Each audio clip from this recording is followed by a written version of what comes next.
Gonna be a fun night. Triple H tweeted earlier video saying the entire landscape of the WWE is about to change as WWE Money in the Bank is about 10 minutes away. So thanks for tuning in and listening to my audio only live play watch long reactions live right here on YouTube. As always, I'm host of Encyclopedia Sports, Quinn Luke 96. Be sure to like, follow, and subscribe. Links in the description below. But yeah, so they say. We'll see how the show is, how it plays out. But yeah, the entire WWE landscape is about to change. Some surprises in the tank. So we'll see. We shall see. As they are north of the border in the Great White North, Toronto, Ontario, Canada. Got 5 matches for Money in the Bank this evening. Of course, the Money in the Bank ladder matches. One on the men's side, the other on the women's. So we'll see which one they have first as this kickoff pre-show rolls on and about wrap up here shortly. As mentioned, about 10 minutes away from the top of the hour, 7 p.m. Eastern Time. This Saturday, July the 6th, 2024, as WWE will be gearing up for SummerSlam after tonight. So, like I said, yeah, we'll see how. As Money in the Bank normally is a damn good show, we'll see how it is, especially with that, tease of, hey, the landscape's going to change, got some surprises, so, that's why we got to sit down and watch and see what the hell happens. I mean, we can speculate, predict, fantasy book, all the hell we want, but, yeah, got 5 total matches as mentioned. I think they're having some audio issues. Hopefully, I don't have any technical difficulties, but it seems like the WWE Network on Peacock is having some audio issues showing this video package. It just sounds like crowd noise when they're showing off a video package for the World Heavyweight Championship. So, hopefully they get that straightened out, situated. Alright, there they go. Technology, man, I tell you what. It's good, but also sucks when you need to be good.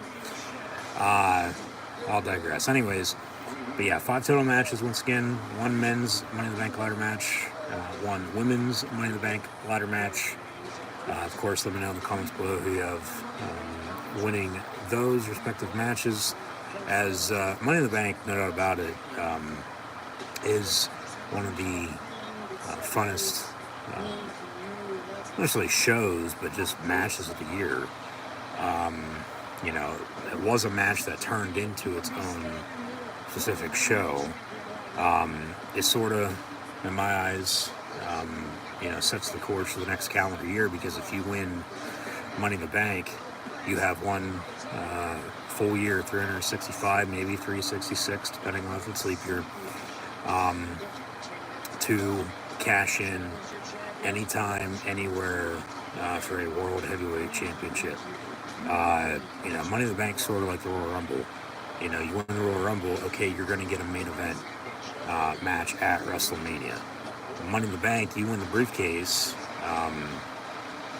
from whenever the show is. It's been in May, it's been in June, here we are, July again. Of course, they used to have it started at WrestleMania, and then it became its own thing.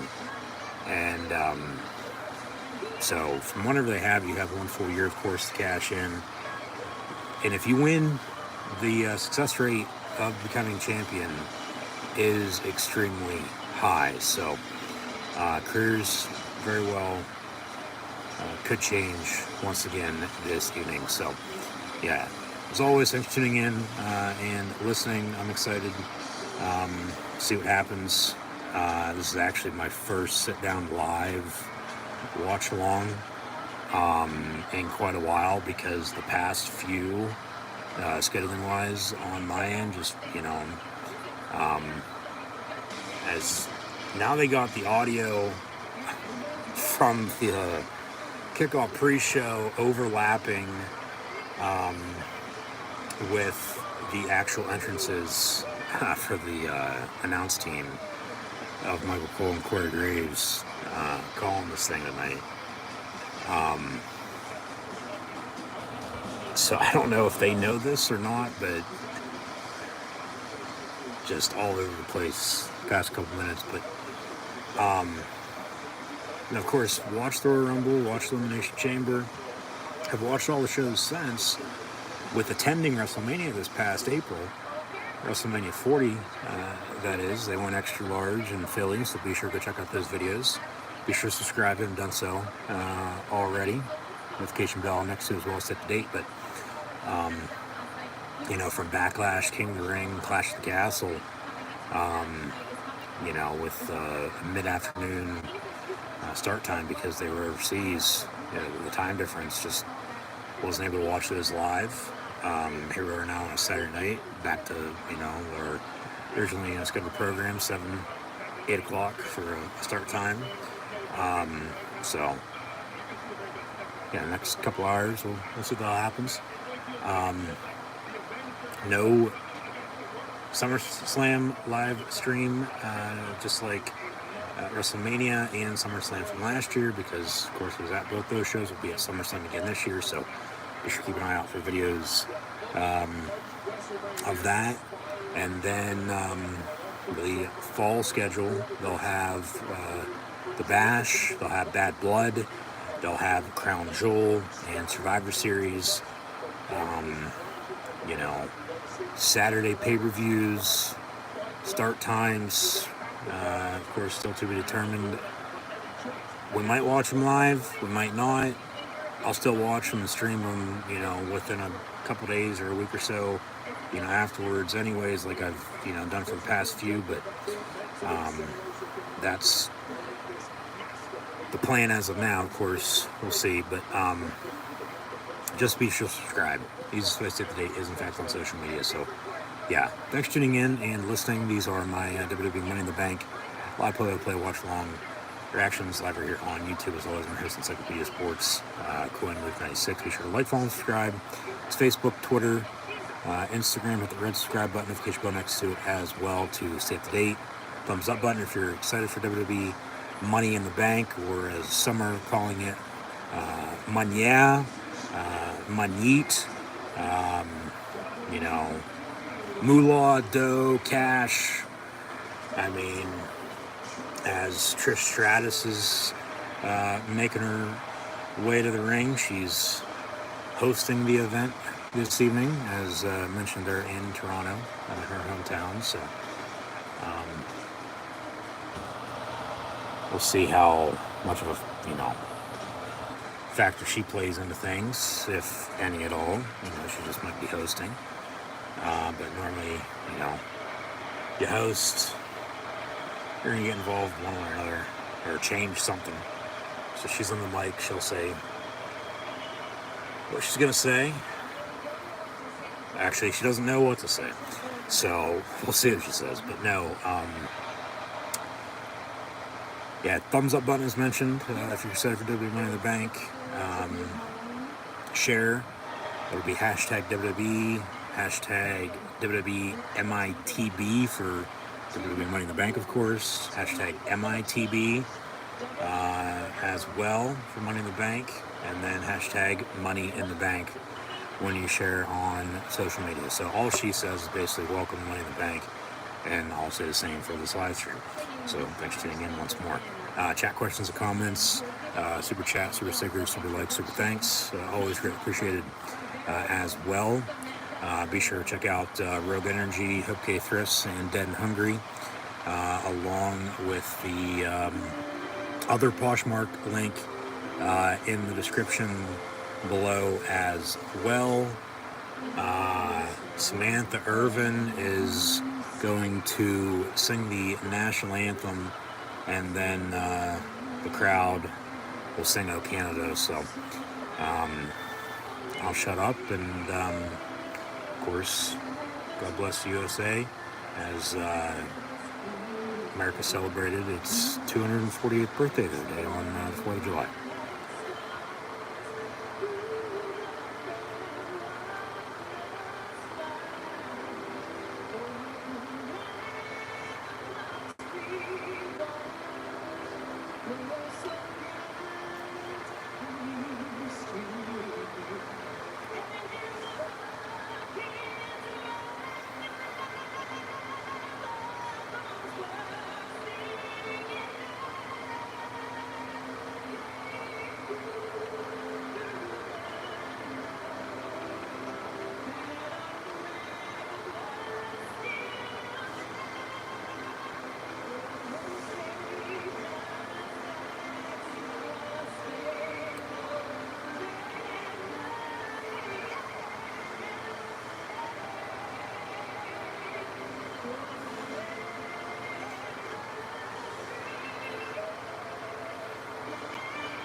Cue the USA chants. So USA, USA, USA. As mentioned, hopefully everyone had a happy 4th of July this past week. They are in Canada, though, which is part of the Commonwealth. But remember, the U.S. got its independence from Great Britain, so there's that. So all Trish Stratus is doing is introducing who's singing the national anthem and "O Canada." Of course, if this was a hockey game, this crowd would be singing "O Canada" at the top of its lungs right now, but doesn't sound like that at this point in time. But as mentioned, 5 matches, 1 men's Money in the Bank ladder match, 1 women's Money in the Bank ladder match, have an Intercontinental Championship match as well, with the Canadian champion and Sami Zayn defending against Rex Steiner, Braun Breaker.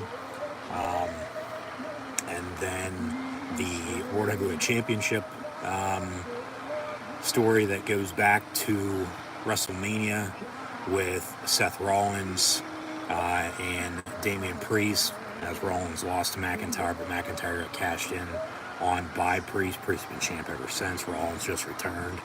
Of course, McIntyre in the men's Money in the Bank ladder match. We'll see if CM Punk shows up. And then the 6-man tag team match with the WWE champ and the American Nightmare, Cody Rhodes, along with the tag team of RKO with Orton and KO, Kevin Owens, up against this new bloodline led by Solo Sikoa. We'll see if it's Tama Tonga, Tongaloa, or Jacob Fatu, who made his debut with the company a few weeks ago as well. Any of those 4 can be in the 6-man to make it 3-on-3, so they'll still have a 1-man advantage. Knock knock, who's there? Maybe the big dog will come barking. We'll see. But the Then Now Forever Together WWE opening video package, aerial shot of the city. So yeah, WWE Money in the Bank on the air on the WWE Network on Peacock. Thanks for tuning in. As mentioned, be sure to like, follow, subscribe on social media. Links in the description below. We'll see what kicks off the show. We'll see what main events. Of course, go from there. If anybody does successfully cash in this evening, if they win, or if they're going to hold it for, months and months. But yeah, back to what Triple H said as they show everyone arriving to the arena. The landscape's going to change this evening. That's just a way in their eyes to get everybody pumped up Set a lot of surprises in the tank. So what that entails, who knows? So yeah, the men's Money in the Bank ladder match, in no particular order, has Andrade, Carmelo Hayes, Chad Gable, along with then the three favorites in Jey Uso, LA Knight, and Drew McIntyre snuck in this past week, winning the main event on Monday Night Raw. So those are your 6 men in the men's ladder match. The women's Money in the Bank ladder match, once again, no particular order, has Tiffany Stratton, who is seemingly the odds-on favorite, even though Io Sky won it last year, cashing at SummerSlam. She's in it again this year. Lila Valkyria, who came up from NXT after WrestleMania. Did I mention Chelsea Green, who's back home in Canada, Naomi, and then Zoe Stark. I mean, maybe Trish, screws her over, just because they have some history. And then, the World Heavyweight Championship match is Priest Rollins, goes back to WrestleMania. Rollins was world champ for almost a year. Lost to Drew McIntyre. He was champ for 5 minutes. Priest came out, cashed in his Money in the Bank that he won last year. So Senor Money in the Bank to El Champion. And he's been champ, since. Rollins just returned, which, is going to happen eventually. He's going to get his rematch. Here that is. There is a stipulation involved that if Priest retains, Rollins can never challenge for the World Heavyweight Championship ever again as long as Priest is the champ. There it is. You hear it in the background. But then if Rollins wins, Priest must leave the Judgment Day. So, that could go either way. I mean, I have an idea on where it's going to go. And that right now is probably Priest retaining. Remember, Gunther's sitting in the wings as he won King of the Ring. He's getting a World Heavyweight Championship match at SummerSlam next month. That they might have somebody come out and screw over Rollins that, sets up his next feud. Who that might be, I don't know. Only time will tell. So technically they're calling it a last chance match for the World Heavyweight Championship. But, yeah, we'll see what happens. Intercontinental title on the line. Sami Zayn and Braun Breaker. Could see something happen there. I think that's kicking off the show. I don't know if they already announced what's kicking off the show, let alone main eventing or not. But, pump up the crowd with a Canadian, let alone a, ladder match, okay. But 5 matches, 2 of them going to be 45 minutes to an hour apiece. They're the time the other matches as well. So, we're definitely looking at a 3-hour show, if not 3.5, almost 4. Pyro, as they have the small entrance that you see on, Raw and SmackDown nowadays. You are looking live as Michael Cole pulls to Brent Nussberger. They're in Toronto. As they say, just shy of 20,000 people. They wanted a whiteout. They're not getting it because Penn State's the only one who knows how to do it right.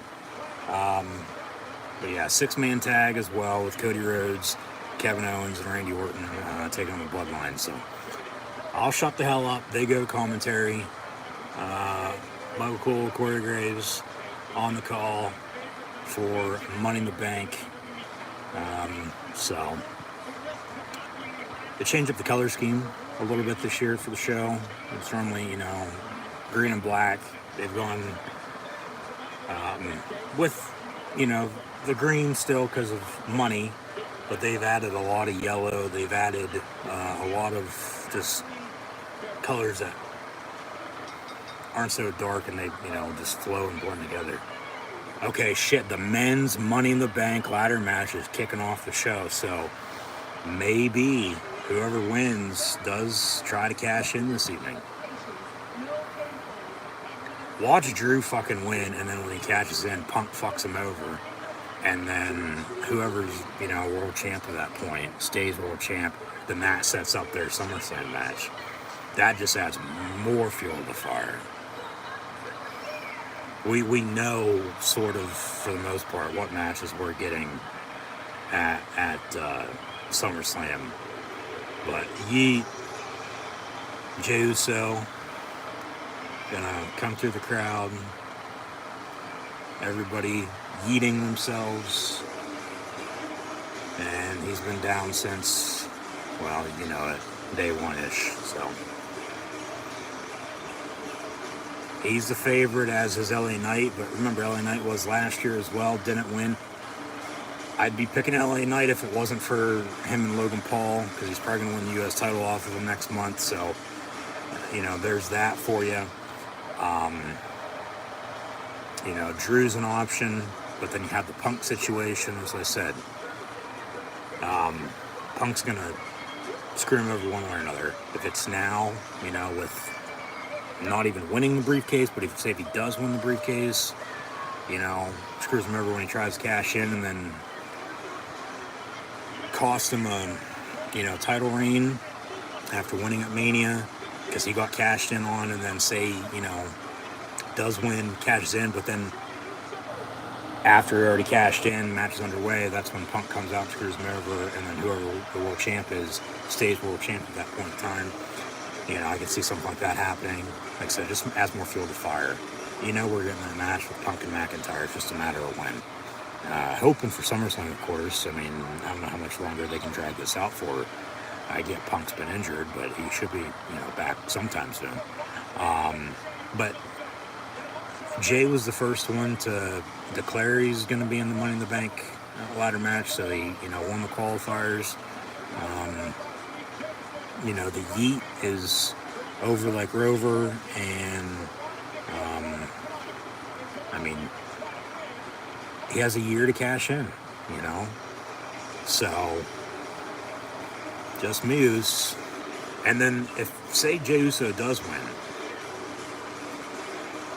that just adds more intrigue to the Bloodline storyline if, say, there's something going on there.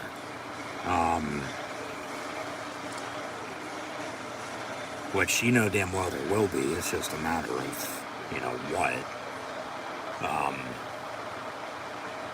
Roman's coming back soon. Of course, they took out Heyman last week on SmackDown. Solo thinks he's the new tribal chief.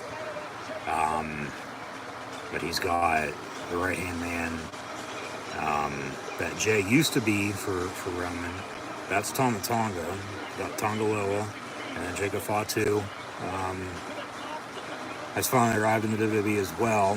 So you're probably going to be looking at some sort of, 6-man, 8-man tag, all Bloodline members. So Jay makes his entrance. Now this is, I believe, Carmelo Hayes. Or no, Andrade, sorry. As El Idolo used to wrestle on Collision Saturday nights, but now he's back in WWE wrestling,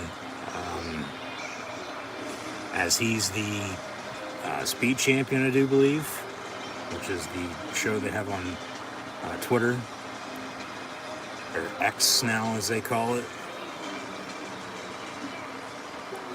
But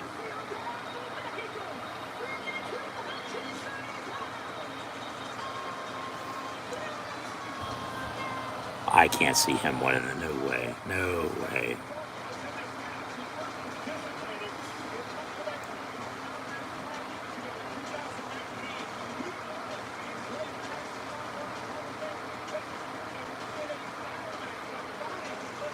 So they're going to have this kick off the show, crowd fired up. I mean, I don't know what match is going to be the downer, if any at all. You know, it just might be a star-studded show, banger after banger after banger after banger after banger. So, yeah, let me talk to you.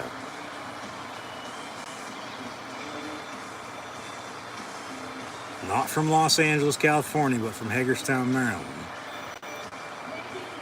LA Knight. Was in it last year, should have won, didn't, in it again this year, should win, but because of the United States Championship and Logan Paul storyline he's involved in, I think that's why he's not going to win, because he's going to win that title off of him.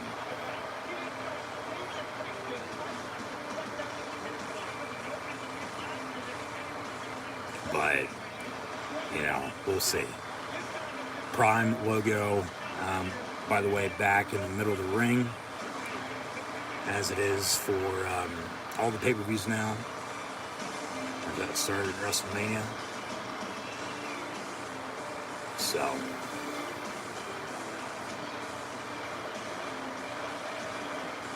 LA Knight chant from the crowd.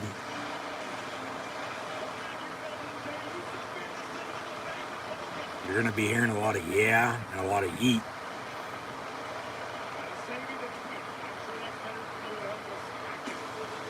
And Chad Gable, back from the dead, was brutally attacked by the Wyatt Six a few weeks ago on Monday Night Raw as they made their debut right after Clash at the Castle. Seemingly they were going to write him off after he had just resigned, but they sort of, I guess, changed their minds on, okay, he's not dead, but he's just, you know, badly wounded, because it looked like, of course, he had a fucking gunshot wound at the side of his head. As the one other guy in Gorilla got his brains blew out too. Because, I mean, when they debuted and you went backstage and all that, what it looked like was a fucking murder scene, to be honest with you. So you had that past couple weeks on Raw. I mean, we might see Uncle Howdy here come out and screw with Chad Gable. Hell, who knows? Maybe there's a match between them two at SummerSlam, or at some point in time in the near future. But they've been doing the VHS tapes with Uncle Howdy and Bo Dallas. Just him, Carmelo Hayes. And then we'll get Drew coming out last. But, yeah, the Wyatt Six, you have Uncle Howdy, the higher power to the late, great Bray Wyatt. And he's set the Firefly Funhouse characters free. They've come to life. But no, you've seen the VHS tapes, those vignettes the past couple weeks on Raw.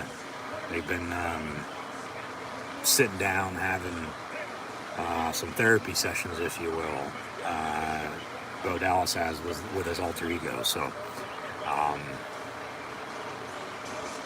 sky's the limit. I mean, of course, myself being a big Bray Wyatt fan. Almost been a year since he passed away, hard to believe, but yeah, we might see CM Punk come out and screw over Drew McIntyre here. We might see Uncle Howdy come out and screw over Chad Gable here. I mean, Logan Paul for LA Knight. I mean, that leaves Andrade and Carmelo Hayes.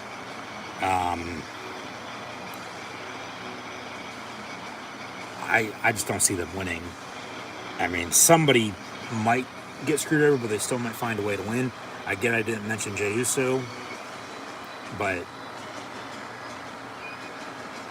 like I said, Jay, LA Knight, and Drew McIntyre are your three favorites as Drew makes his way to the ring. So they'll get this match underway and get the show started. So once again, thanks for tuning in and listening.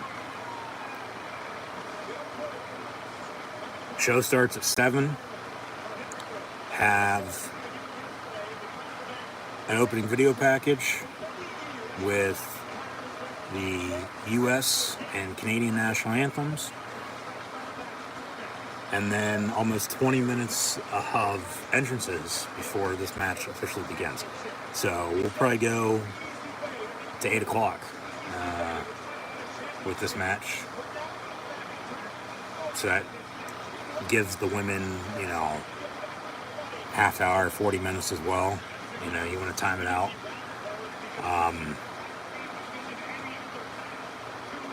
They'll probably get 2 30-minute matches at least with the 6-man tag and the World Heavyweight Championship as well. And then I would think just a little less for the Intercontinental. But let alone, you add in more video packages, entrances, maybe they have something just off the cuff, unscripted, just add a segment in here or there, whether that's in the ring, backstage, so on and so forth. You know how these shows go if you watch. So somebody has a sign with Punk and Drew and tallies of the wins, but technically they haven't wrestled. Green shirt guy's front row, but he's in a white shirt because they called for a whiteout, but it doesn't seem like everybody listened because Toronto's not Happy Valley. But here we go. Bell rings, match underway, and whoever wins this men's Money in the Bank ladder match between Andrade, Carmelo Hayes, Chad Gable, Jey Uso, LA Knight, and Drew McIntyre, who just made his way into the match this past week. Whoever wins becomes Mr. Money in the Bank, has 1 full calendar year to cash in for a championship opportunity anytime, anywhere. So, hashtag MITB when you share this live watch along reaction stream on social media once more. Thanks for tuning in. Be sure to like, follow, and subscribe. Chat questions and comments, super chat, super sticker, super like, super thanks. Always greatly appreciated as well. So Chad Gable, along with Carmelo Hayes, grabbing some ladders. There's a drop kick through the ropes. Jey Uso went flying.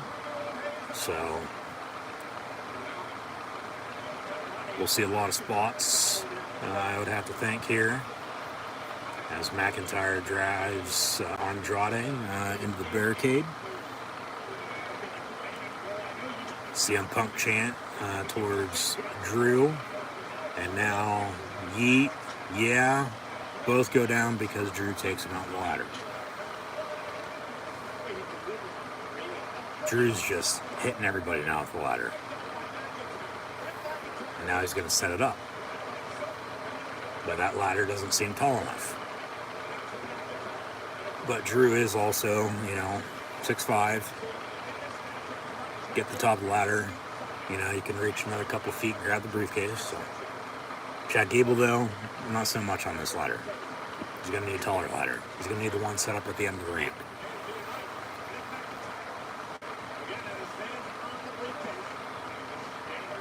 Chad Gable has a submission locked in on Drew McIntyre's left arm, wrapped on the ladder. But, of course, the only way to win this is to climb the ladder, grab a briefcase, and win it. Holy shit, Shane, as Andrade just jumped off the ropes. Here's a replay. Chang, and a leg drop on Chad Gable on the side of the ladder. And then, ooh, shit. Right to the face. Andrade with a ladder to Drew McIntyre, and then to the chest of LA Knight, who's going to roll onto the ring apron. Now Andrade going to put a ladder up and try to climb it himself. Carmelo Hayes fighting him.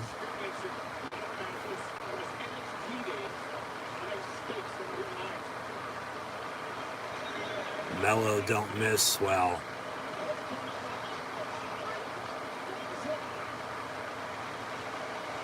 yeah, he didn't miss on that, but he's going to miss on winning the briefcase because he sure as hell ain't winning. I'll tell you that right now. No fucking way. No chance. They do the cha-ching money sound when they show the replays. We want tables chant from the crowd. Ladders aren't enough for you? You gotta be that greedy at Money in the Bank and you want some fucking tables now too? They always want tables. So what's new? Well, not a whole hell of a lot.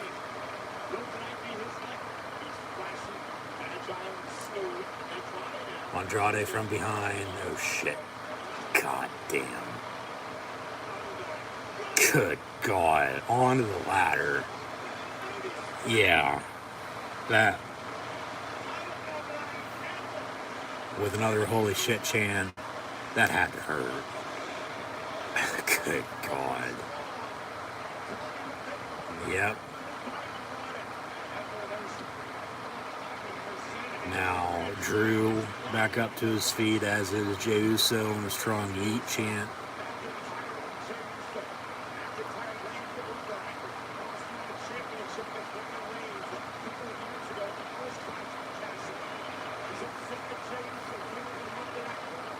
Now, CM Punk chant. Boo, yeet, yeet, yeet. Rather than boo and yay, you got yeet. Samoan drop by Jay. Jay off the ropes with a spear. Somebody just rolled back in. It's Chad Gable. He's getting kicked and punched by Jey Uso though. Pele.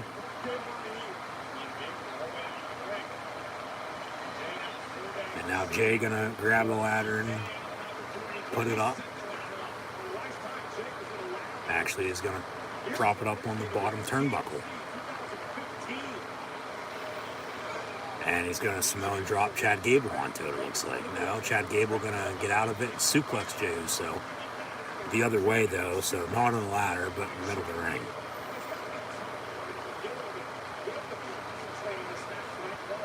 And now he's going to try to suplex Drew. McIntyre just got suplexed. The Olympics coming up. Chad Gable was part of the 2012 U.S. team in London. WWE was just in France. Paris will be hosting in a few short weeks. Andrade from behind going to suplex Chad Gable. No, he's fighting out of it. Chad Gable gonna suplex the ladder onto Andrade.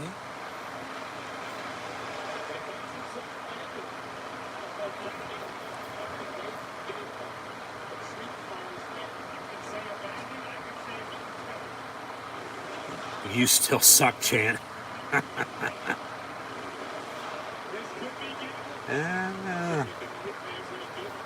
I mean, Gable is a good first choice for Uncle Howdy. He is. LA Knight, who was Bray's last opponent, is kicking Gable into the corner. Now they finally got a big ladder set up in the middle of the ring. That's the one you want to climb to grab the briefcase. You don't want to, climb a normal ladder. You want to climb one of those extra long ones. One that's a couple feet higher.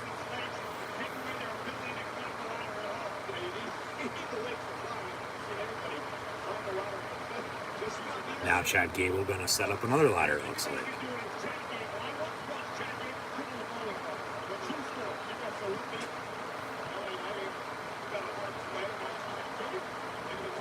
Ooh, shit. Yeah, that right on the fucking spine.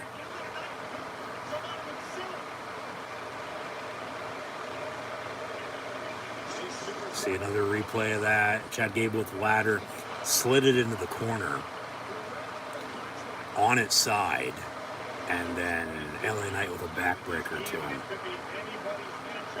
On the ladder, I might add. So now LA Knight and Carmelo Hayes fighting ringside in front of the announce table. Yeah. Yeah. Yeah. Yeah. Yeah.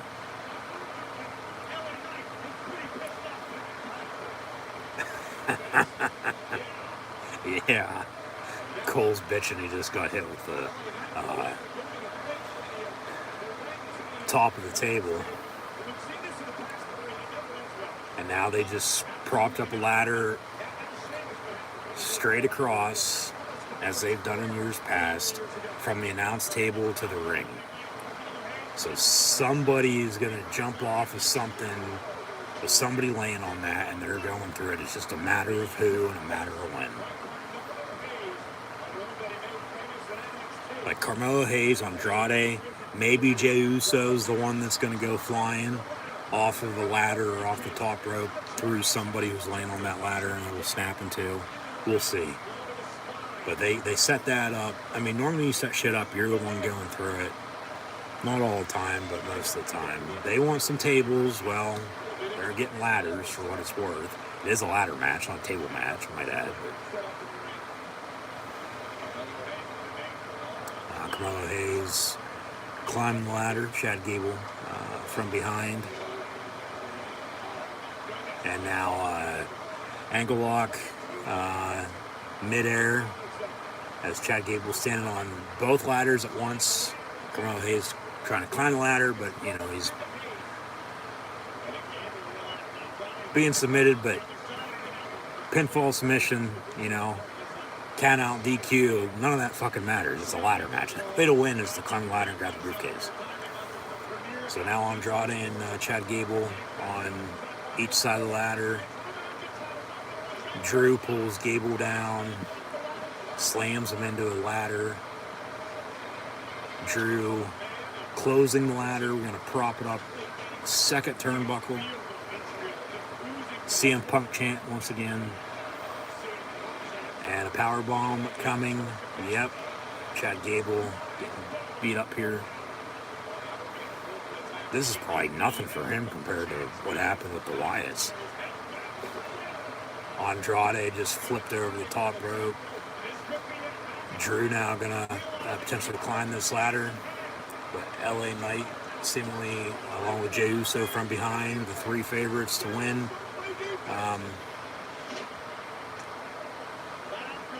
Come to knock him down, super kick, and the stunner looking thing LA Knight does. And then Jey Uso with a splash. So the Yeet Yeah duo here of Jey Uso and LA Knight working together to take out Drew McIntyre. And LA Knight, as he's laying down, he pushes the ladder towards the middle of the ring. So it's set up where they want it at. Of course, he climbs the one side now. Jey Uso climbing the other. So we'll have Yeet Yeah punches at the top of the ladder with the briefcase hanging right above him. Yeet Yeah. Yeet Yeah. Yeet Yeet Yeet. Yeah. Yeah. Here comes Carmelo Hayes. He's going to push the ladder, and they're both going to fall down and hit the top rope. And Carmelo Hayes flips over the top rope, ringside taking out Gable. He runs back up, off the top rope back into the ring, and leg drop to Jey Uso. Carmelo Hayes gonna prop the ladder back up and try to climb it, but no way. Oh, here comes Andrade with a ladder. No way he's winning. No chance in hell, if you will. Andrade from behind.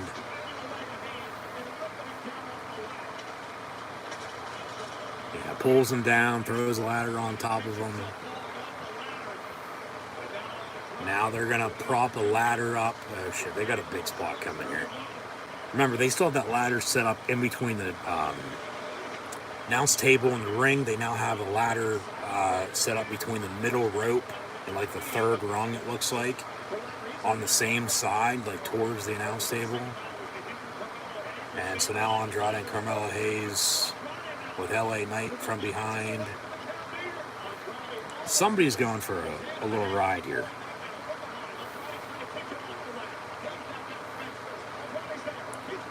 LA Knight from behind. Yeah, oh Jesus fucking Christ. Good God. LA Knight pushes Andrade, and then he flips and power bombs Carmelo Hayes through the ladder. Yeah. Good God. And now LA Knight, yeah, climbing the ladder. Chad Gable from behind. And now Chad Gable going to suplex LA Knight off the middle of the ladder. No, LA Knight grabbing the briefcase, but no. Chad Gable pulls him down. And then Chad Gable going to suplex LA Knight over the top rope into that ladder they have propped up in between the ring and the announce table. No. Belly to belly. Potentially, yes. Good God. Yeah. Chad Gable with a belly-to-belly suplex over the top rope with LA Knight through the ladder they had set up with the announce table and the ring. And now Chad Gable going to climb the ladder, about to grab the briefcase, but watch, the lights are going to go out. No.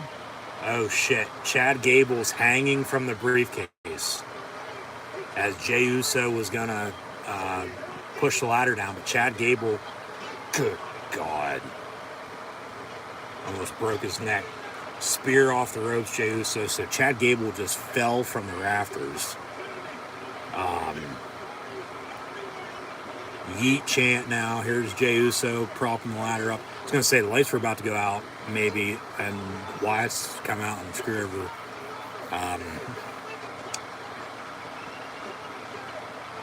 Chad Gable, but no. And yeet, yeet, yeet. No, here comes, Jesus Christ, Drew McIntyre just launched a ladder and then a Claymore kick to Jey Uso. And now Drew gonna climb the ladder, about to grab the briefcase. Come here, you motherfucker. And then Drew McIntyre has won Money in the Bank.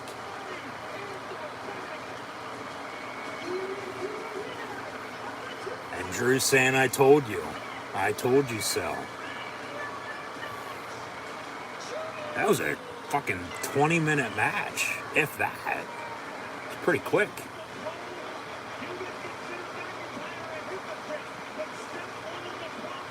So, CM Punk fans are going to be pissed off about that, but hey, cry me a fucking river.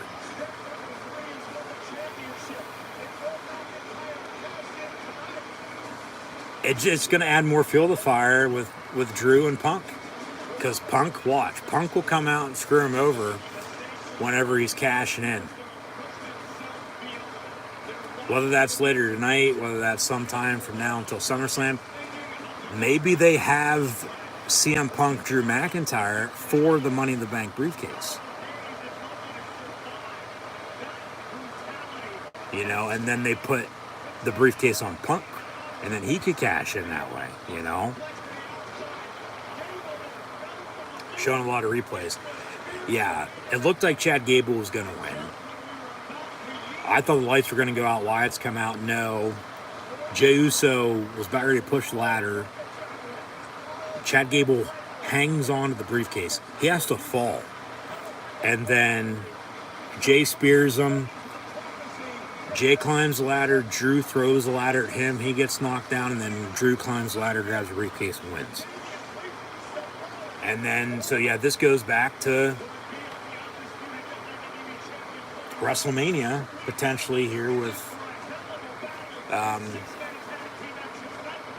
Drew McIntyre winning the World Heavyweight Championship off Seth Rollins. He now wins Money in the Bank because, remember, after Drew beat Rollins to become world champion, he got cashed in on. Watch McIntyre try to cash in on Priest. But then there's the Punk angle, you know. It's a four-way. So they go to commercial, and we'll get back to the action shortly. So, yeah. That's the way they go, rather than playing it out for the next year and maybe Jey Uso. Like I said earlier, it didn't seem like LA Knight once again, just because of the Logan Paul angle, the U.S. title that will be on the line next month. You know, LA Knight should have won last year, didn't. This year, I can see it. You know, why not? But, you know, Jey made sense, Drew made sense, just as long as it wasn't going to be, you know, Andrade, Carmelo Hayes, Chad Gable, for that matter. I mean, if they did have Gable win it, then okay. Otis won it a couple years ago because it was COVID. But then they had the Uncle Howdy, you know, part to it. But he doesn't need a briefcase to get over. And neither does Drew, neither does Jey or LA Knight by that means. But I guess storyline-wise, this does make the most sense, because it just circles back. It's still the four-way from Rollins being world champion, losing to Drew McIntyre. McIntyre was cashed in on by Priest. Priest has been world heavyweight champion since. World heavyweight championship match later on night is Damian Priest against Seth Rollins, as Rollins is getting a rematch for his title, even though it's not against the person he lost it to. But then you have Drew McIntyre now as Mr. Money in the Bank, which, remember, he was the chosen one way back when, was fired a decade ago, returned through NXT, and has won the title at WrestleMania not once but twice in the main event. And then just, you know, this year at WrestleMania got cashed in on. So yeah, the World Heavyweight Championship match tonight from Rollins losing to Drew at Mania. Drew gets cashed in on once again. Spell it out for you here. Just the overall big picture. Priest has been champ past, 3 months now? Yeah, it's been exactly 3 months since WrestleMania. At least night one, it was April 6th.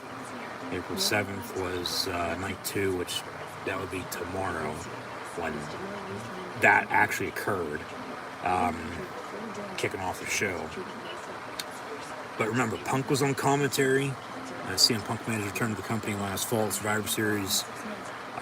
Got hurt at the Royal Rumble, but they still have him in storyline-wise, and it's been in with Drew McIntyre. Hey, he said, I told you so. You know, he prayed and wished for this to happen. It did. But like I said, it just adds more fuel to fire with the Punk side of things. Because now tonight, the World Heavyweight Championship match is Damian Priest, Seth Rollins. Drew just wins Money in the Bank. And a very long, extended commercial break here from the first match to the next. So I believe they said the Intercontinental Championships on the line. when we return. Sami Zayn, Braun Breaker, if I'm not mistaken. So thanks for tuning in and listening. Almost an hour into the stream, almost 45 minutes or so into the show. I thought a quick opening contest. I mean, shit, the entrances were as long as the match, for God's sakes. Normally, the men's Money in the Bank ladder match was longer than what it was, but they still showed out. I mean, you knew either Jey Uso, LA Knight, or Drew McIntyre was going to win, and then the latter of the three did. So, yeah, with all that being said, with the World Championship match now still to come, Drew could cash in on Priest, who cashed in on him at Mania, but then there's CM Punk still. You know, that just adds to the story.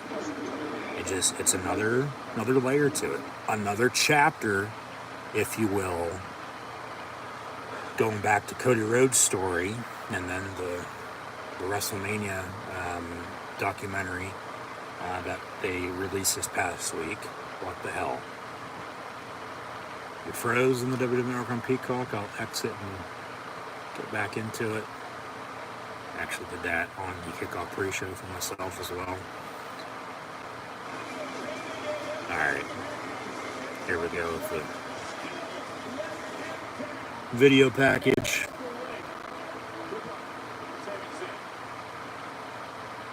And yeah, good luck to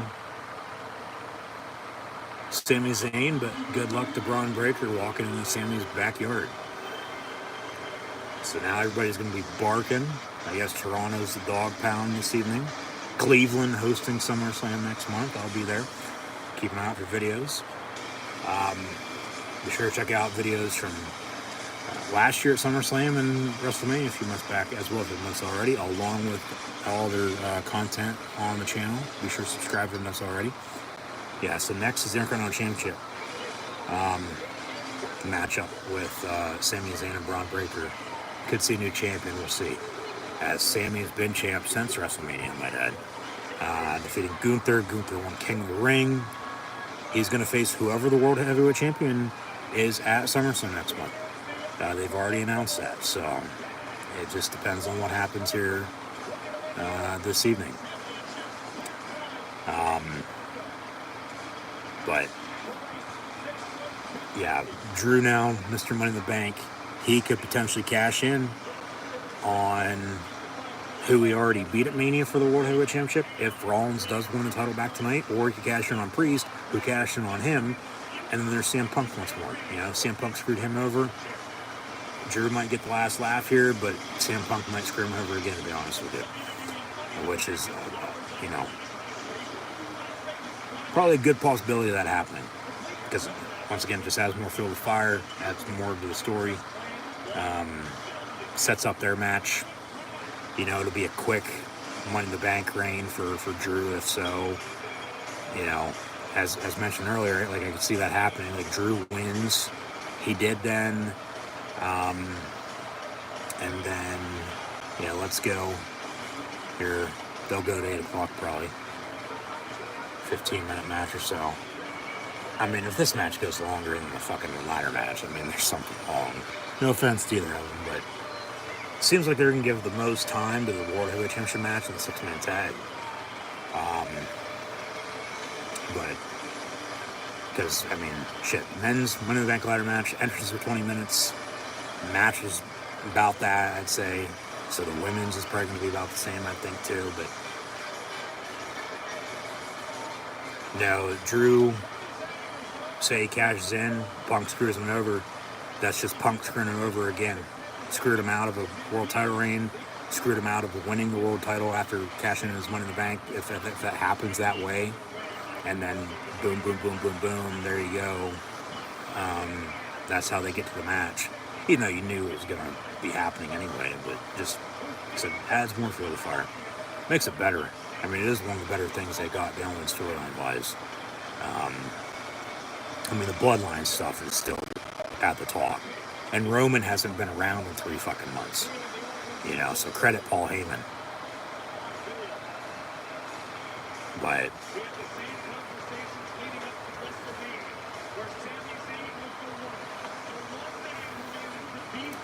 I'll leave it at that for the time being.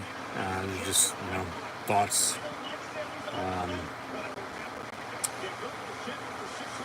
So we'll see what happens.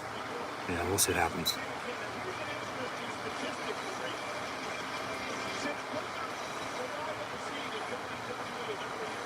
So we'll show off the Intercontinental Championship.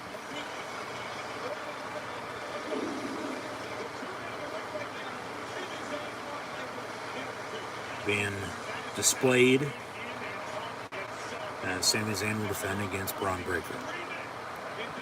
Once more, thanks for tuning in and listening. Be sure to like, follow, and subscribe to social media. Links in the description below. Bell rings. And here we go. Let's go.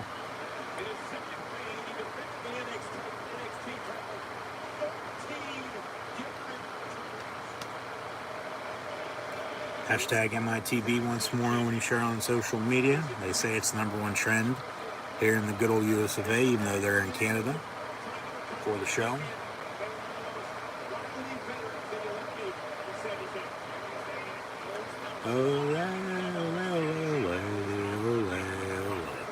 Alright, they lock up middle of the ring, and here we go. Braun Breaker right off the bat, though, flips Sami onto his back. Boos from the crowd.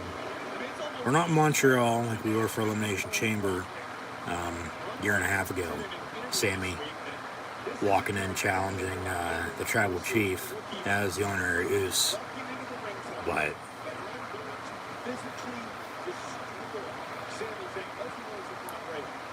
Sami still got the support. Braun Breaker slams him down again.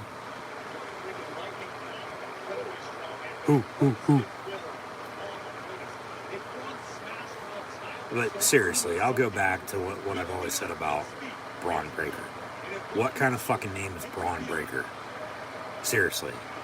Like, Rex Steiner would have been so much better. You know he's one of the Steiner brothers. He puts his hands behind his back and tells Sami to take his best shot. Slaps him across the face, but Braun, like, got the best you got. All right, he's gonna drive him into the corner now. But like, the Braun part is sort of seemingly like from LeBron, and now you got Brawny,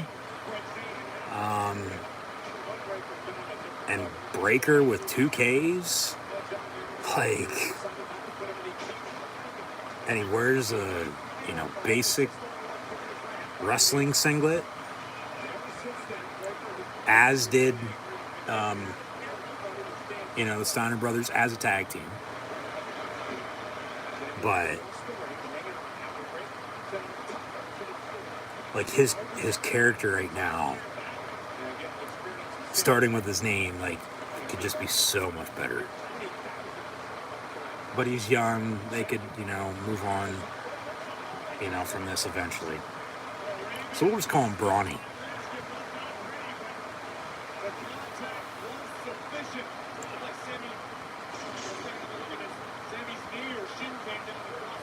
So Sami flips off the top rope. Now they roll back into the ring. Chop to the chest.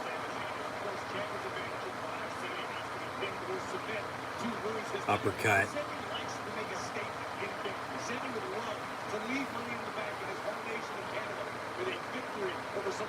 Off the ropes, clothesline misses. Braun Breaker speeding things up, clothesline Sami. Dogs are barking.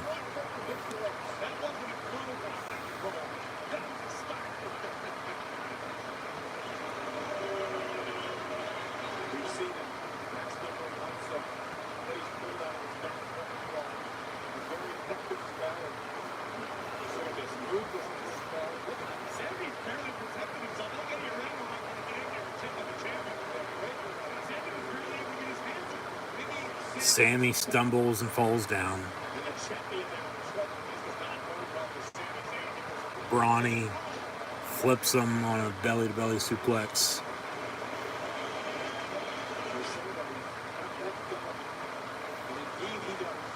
Yeah, the underdog from the underground. Let's go, Sammy chant from the crowd. Thank you, Corey Graves. I just said that.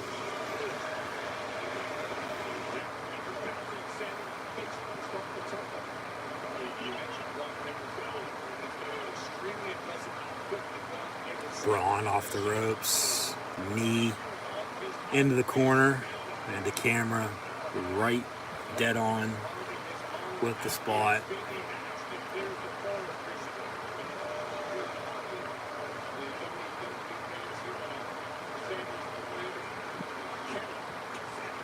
Sammy fighting back with a couple of chops.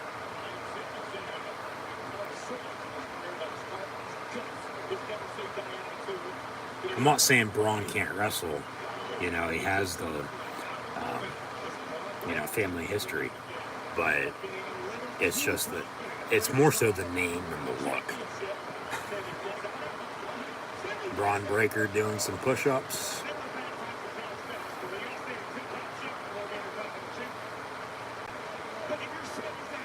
I mean, this could be a good starting point for Braun, too. Yeah, having won the Intercontinental title.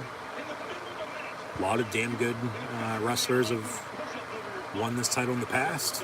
And that is sort of, got him into superstardom. Sammy fighting back with some elbows.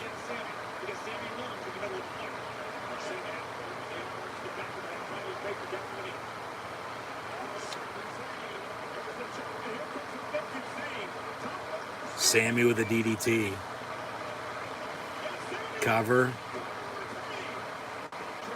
1, 2, kick out. 2, sweep. This is our first pinfall match of the evening. Because, of course, we have a ladder match kick off the show.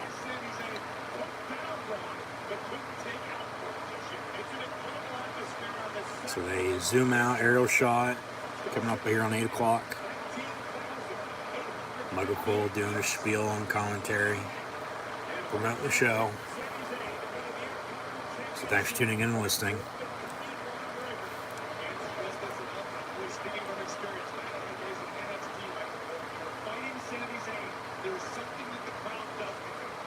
Sammy off the ropes, clothesline to Braun, ringside, sending him ringside, I should say.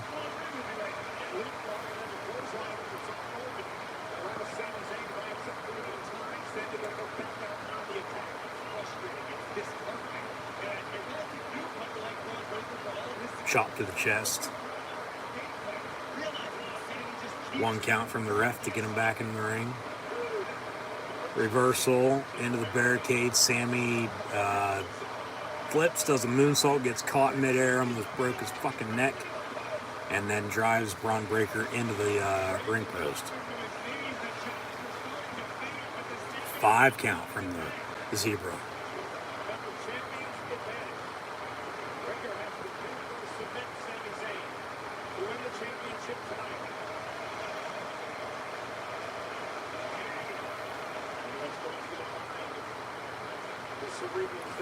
Braun back in the ring. So Sammy throws him right back out of the ring. So they'll restart the count. Maybe a haluba kick here into the timekeeper's area.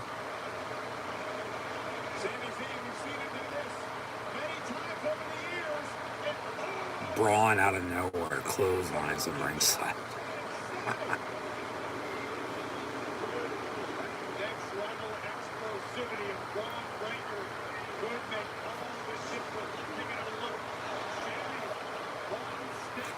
Wheatley, vodka, and prime. Why don't you mix that together to see what it tastes like?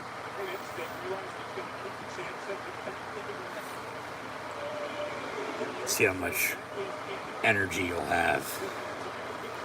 See what shit you'll get into. See how much bail's going to be set at for the morning. Sammy, Blue Thunder Bomb. Yes, cover. 1, 2, kick out.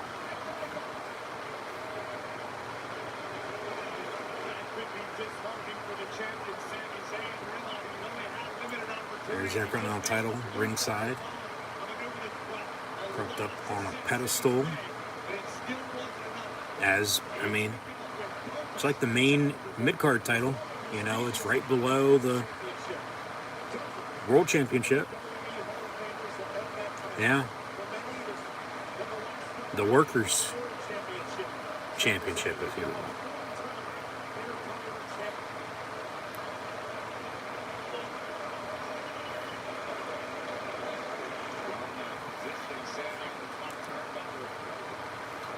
Sammy fighting back.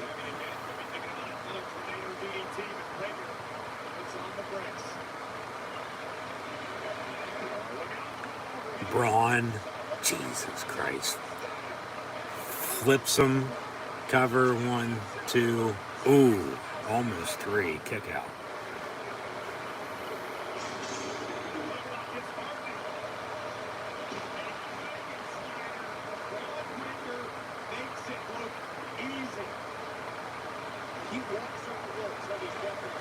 This is awesome chant from the crowd.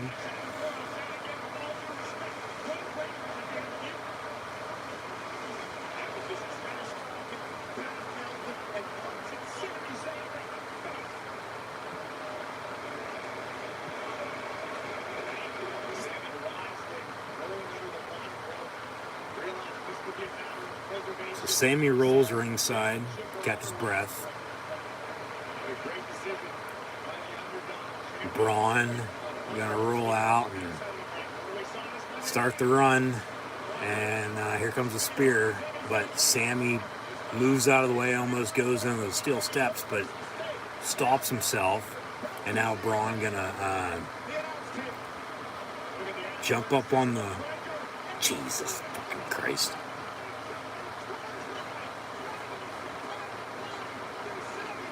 Braun jumps up on the ring apron. Another replay, and then, yeah, clothesline on a Sammy onto the announce table.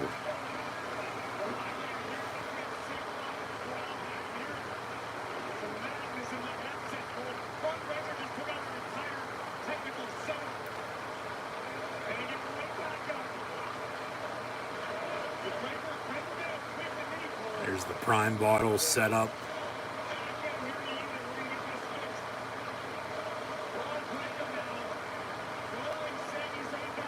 Michael Cole chant from the crowd. Graves on commentary by himself. All right, Cole's now back live. Something happened with the audio.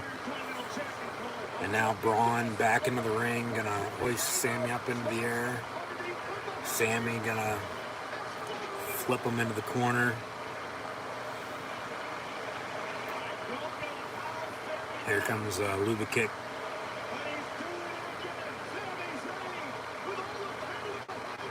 But Braun just knees him out of nowhere.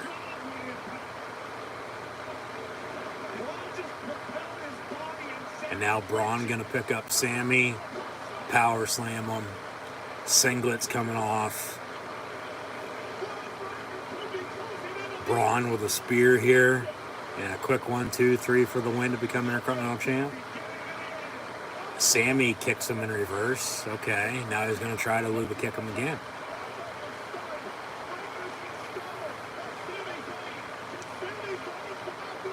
Yep, a Luba kick from Sami Zayn. Cover. 1, 2, 3. Sammy retains. Sami Zayn retains and defeats Braun Breaker. He is still your Intercontinental Champion. This could have won either way. I think a lot of people were thinking, you know, there's going to be a title change. Braun was going to win. It sure as hell looked like it there for a little bit. But Sammy, the underdog against the one that barks like one, picks up the win.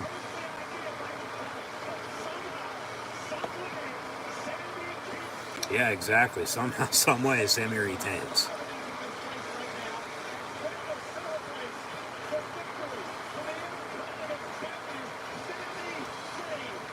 Wonder what's next for Sammy. Who could challenge for the Intercontinental title? Because we know what the U.S. title is going to look like. That's going to be Logan Paul and LA Knight seemingly at SummerSlam.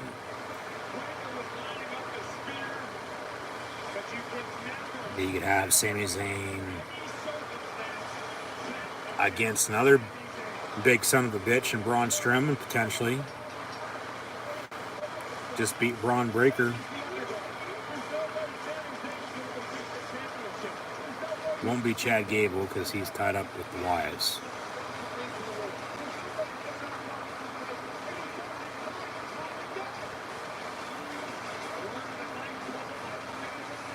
Maybe Dom, but doubt it. The timing with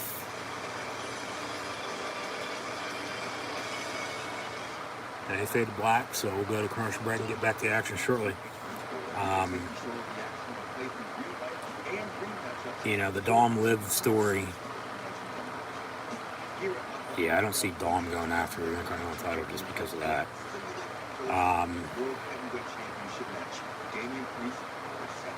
But Dom, he's the only one in Judgment Day, other than Rhea Ripley, because she's injured.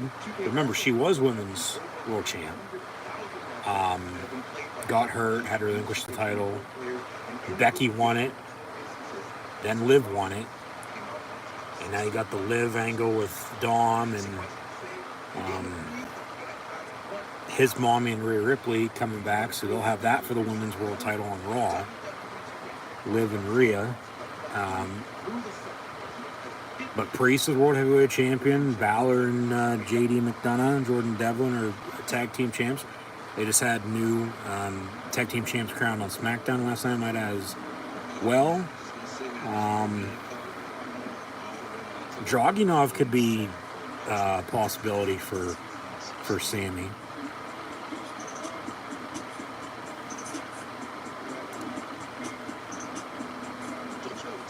I mean, maybe Jey Uso, but the Bloodline situation, it'll be Bloodline versus Bloodline, so I doubt that.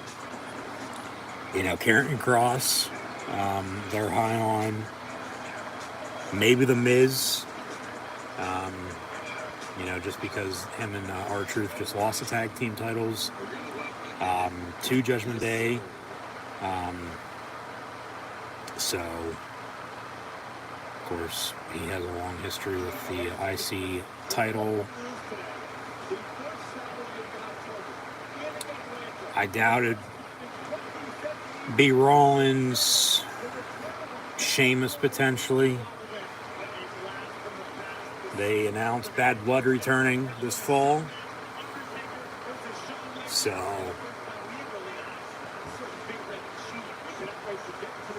that'll be not the next pay-per-view, let alone the one after that, but the third one. You got Money in the Bank, SummerSlam, Bash, and then Bad Blood.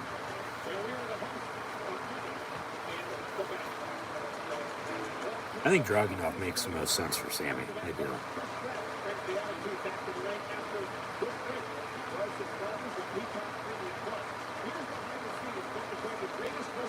Because why have Braun lose just to give him another match against him to win it later?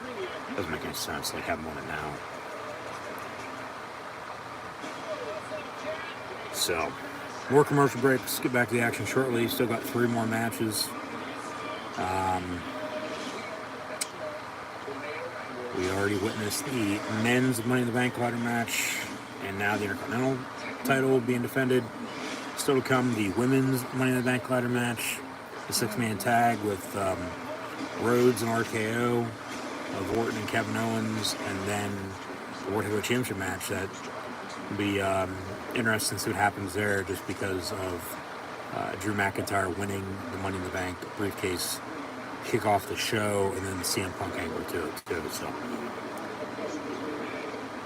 yeah, leave it at that, see what happens. And then later on we'll go through some thoughts on what I think is going to happen at SummerSlam. Still contingent on, depending on what happens here this evening.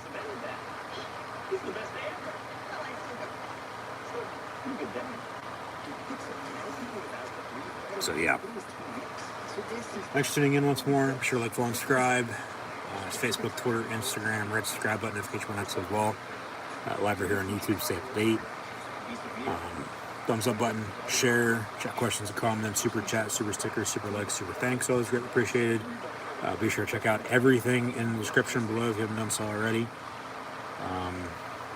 And if this was a video, I'd say be sure to scan the QR code behind me. But another buffer, another pause.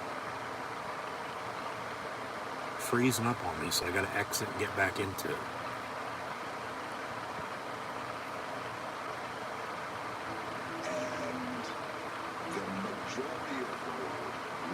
Who don't watch WWE, we do plan on pulling it in the execution of our marketing plan, etc. They're going to love this idea of Rock and Roman, and we're going to tell an amazing story. Which, that should have been the match. I'll fight for that forever. However, I said, my gut says, this is all right, Nick, Triple H, my gut says that I don't like, even if it's a segment of fans, But I don't like the upset. Not really like. they I've operated my entire career, don't like it. pulled a swerve and went the opposite way. It's mine. So they're showing a little insight of the WrestleMania doc that they just released this past week. Don't. And I went with the lawyer and I told those guys, here's what I believe we should do. So, I believe we should go Roman Cody. Let Cody finish his story. And take care of those fans. Because it's critically important. Those Cody crybabies are out there. yeah, the Cody Cryberries. They can all go to hell.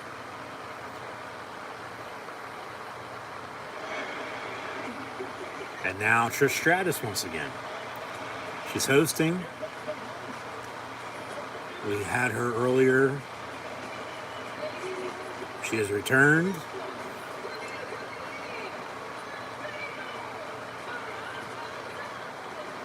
Looking hot as ever.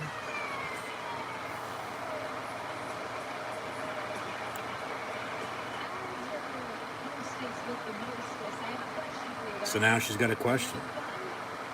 Are we having fun? Yeah. Somebody's going to come out.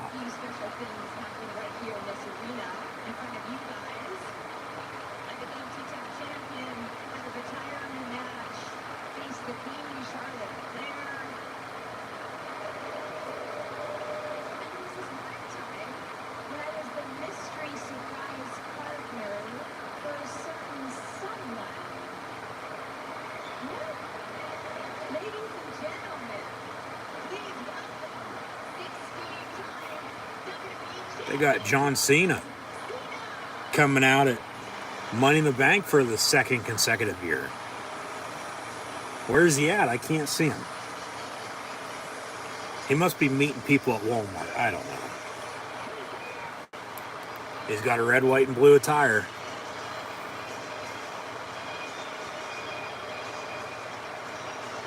They're going to have Cena. The last time is now. Oh. They going on one more run here. They're going to give him a match at SummerSlam. Last year he interrupted a segment, I do believe, and teased a WrestleMania. And then the strike happened, so they had him for a couple months last fall. And he showed up at Mania. Last we saw him was the Raw after Mania. And now here he is. Ooh, after this, you can't see me with a closed door on the back of the shirt. So they're really going at it with this is going to be it for Cena. The last time is now. You can't see me with a closed door. A red, white, and blue attire. But Trish Stratus introduces John Cena. He's got a mic, so we'll see what he has to say. Oh, there he is. I can see him now.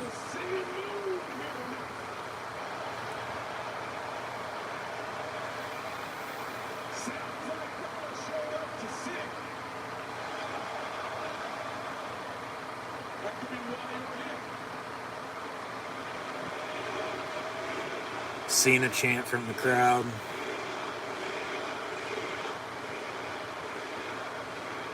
Check that on the course correct. It sounded like y'all should have to make some noise.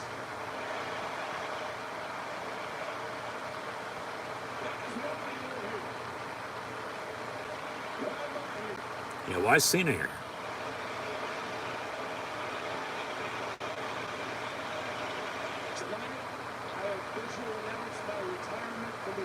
John Cena announces his retirement from the WWE. Okay. Crowd doesn't like it. Somebody has to be coming out, right? They can give him one last match next month at SummerSlam, maybe. He's got a Last Time Is Now t-shirt with a "You Can't See Me" and a closed door on the back. Mixed opinion, he says. I mean, we know sometime this is coming. He's never around anymore.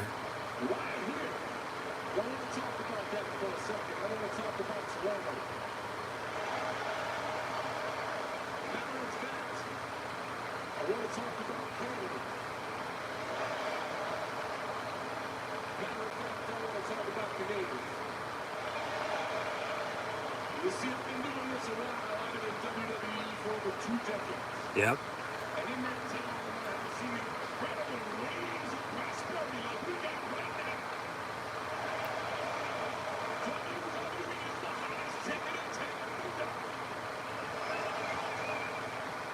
And I've also seen tremendous hardship. And that's when no one knows your name, nobody wants to be your friend, and only the most dedicated, hardcore fans stand by your side. Yeah, that's true.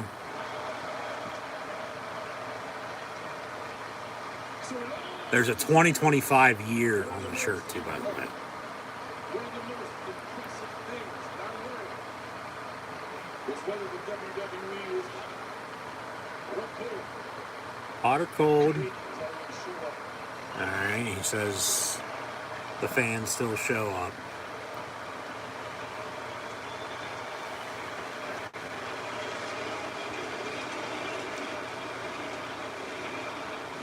Cena chant once again. You need to be making noise for yourself because all of you built this to what it is today, which in my mind makes this right here the perfect place to say what I gotta say. Cena's gonna say what he's gonna say right now. What is it?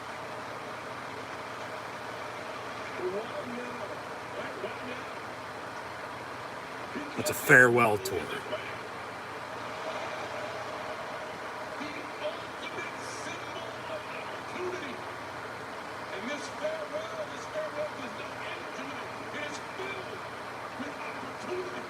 Doesn't end tonight.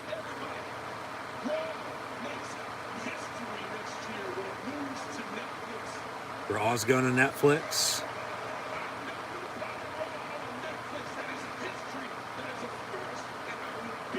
So he says he'll be there. Okay.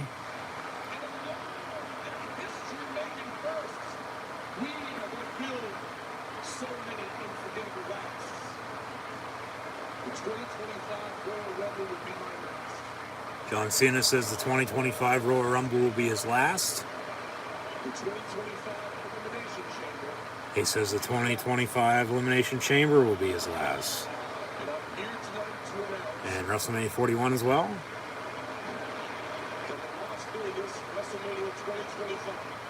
WrestleMania next year. Wow. So he says until they bring him back. And that the following year, the next year after that, so on and so forth.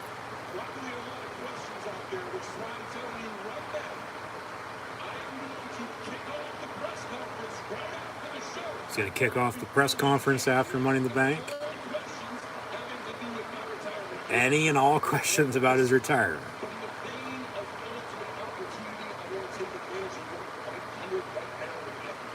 Okay, and what's that? Cena wants to say thanks. And the crowd chanting, "Thank you, Cena."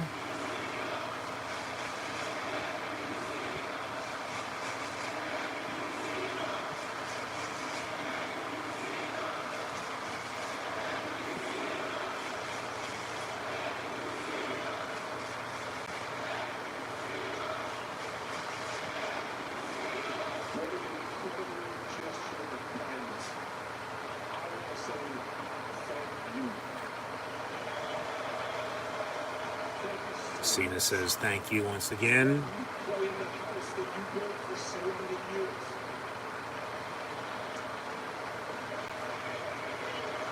Thank you so much always for that voice. It's really loud and honesty because it's beautifully brutal.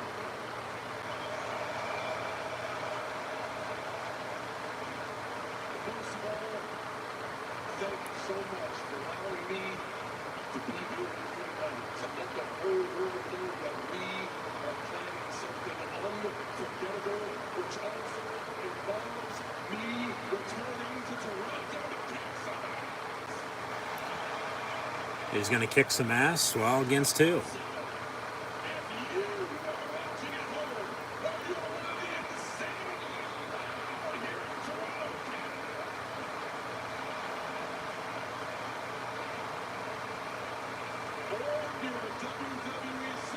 Canada. Or if you're a WWE superstar, if you want some, come get some. Who's coming out? The last time is now. Alright. Music hits, he's going to walk out.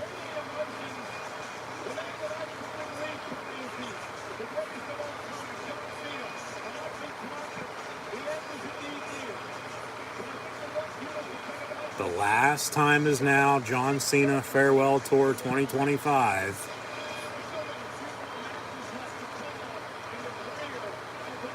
He says he's going to retire. And from now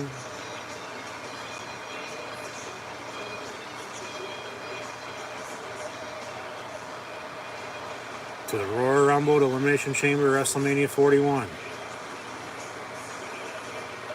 Who are they going to have a feud with? Who's he going to put over?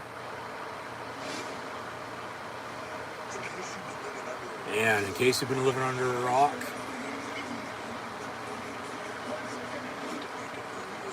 WWE's on fire, so says Triple H. Here's the video package for WrestleMania 41. They'll hit Sin City next April.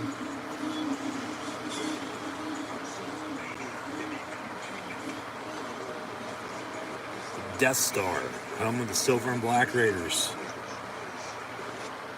Are you ready? April 19th and 20th next year.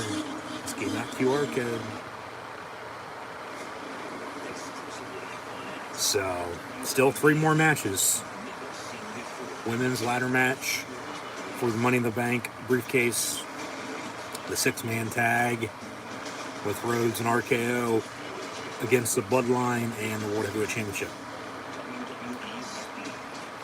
But I said before, with Cena, it only makes sense with what they did with Cody beating Roman. They need to have Cena put over Cody because they had Andre put over Hogan. They had Hogan put over The Rock. We're eventually going to get Reigns and Rock at some point in time. We've been wanting it for a couple years. Haven't got it yet. Who knows when the hell we'll get it. Go backstage at the Judgment Day.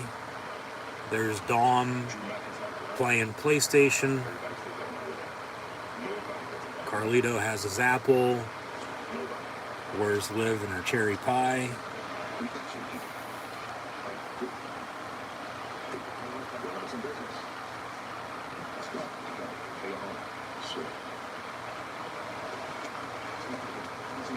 So they go back to playing 2K. And ooh, that's a little tease with Finn maybe turning on Priest finally.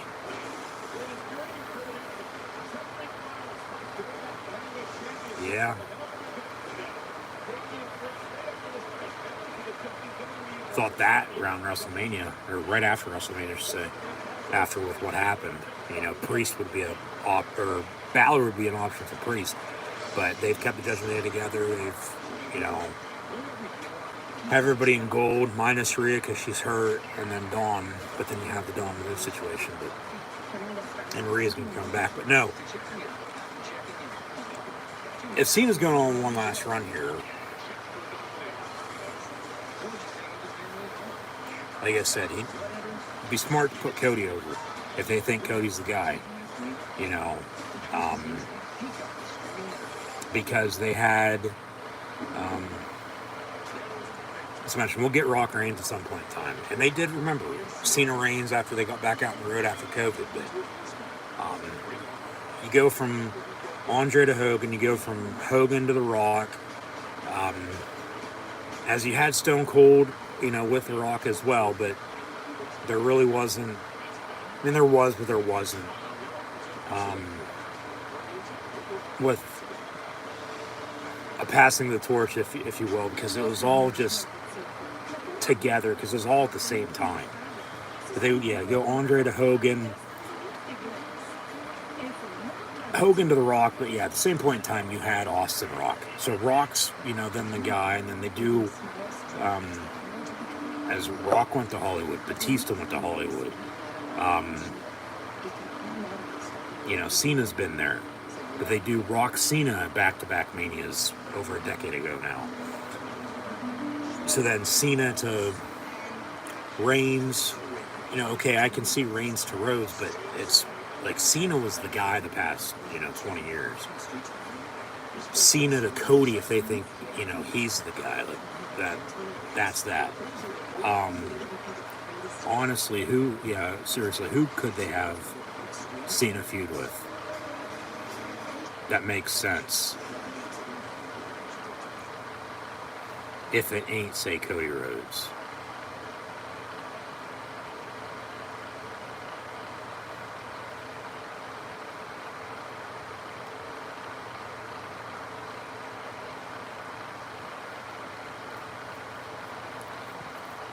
Maybe they do him and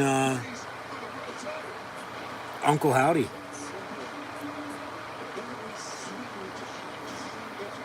You know, they had Cena and Bray at WrestleMania 30 and WrestleMania 36. You know, every 5-6 years there you go. That would, you know, propel him into being even bigger than he already is. Are they doing this World Championship match now? With Priest and Rollins? Seemingly the case.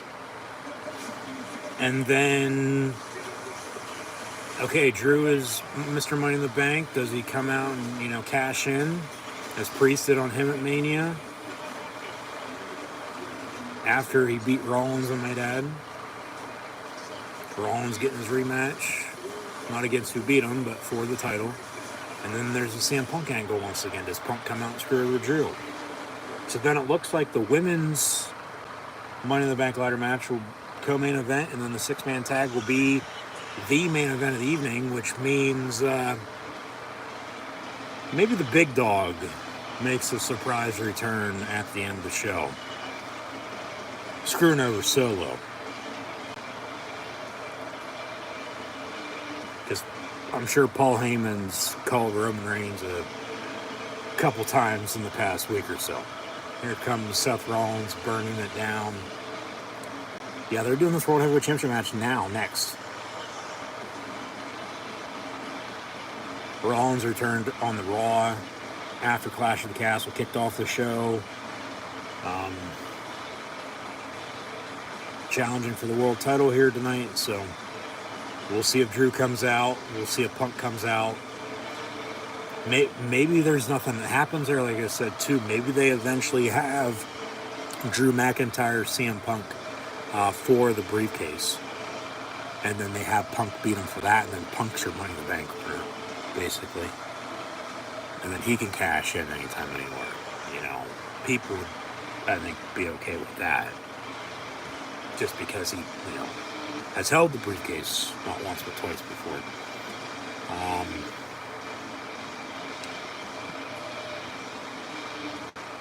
So yeah, this is next. The women's Money in the Bank ladder match, then the 6-man tag with Rhodes, RKO, and the Bloodline. And yeah. Roman to potentially make his return to set up a SummerSlam match. with either, a rematch against Cody or seemingly it's going to be against Solo. But who knows? They could do Cena and LA Knight, I might add as well, especially if LA Knight has the U.S. title at that point in time. Which he, should.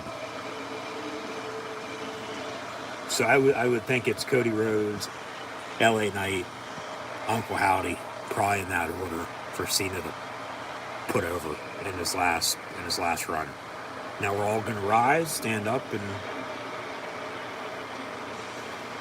bow down to the Judgment Day's World Heavyweight Champion and Damian Priest. Last year at Money in the Bank, won the contract, won the briefcase, cashed in at WrestleMania this past year in the World Heavyweight Championship match. Technically after Rollins lost to Drew. Drew was chanting for about 5 minutes. Out came Priest, kicking off night 2 of Mania. And won the title, has been champion ever since. And what's funny about it is now they're going to try to come full circle with it. Drew won Money in the Bank earlier. He might cash in on who cashed in on him to become champion. And then there's CM Punk once more. So we'll see what happens.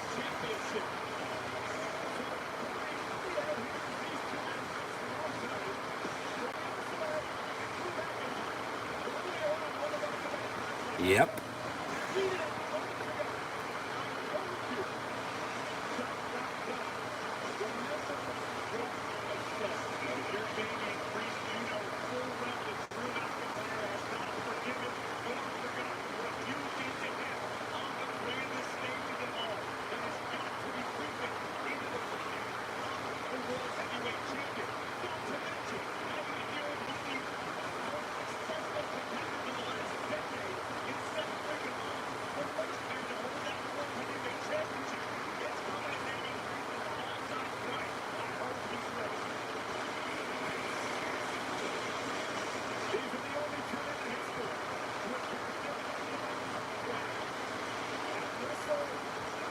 Yeah, that is true.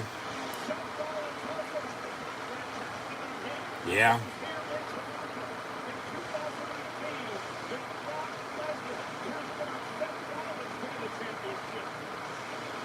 Yeah, Rollins been Money in the Bank winner, but he's also been cashed in on a couple times as champion.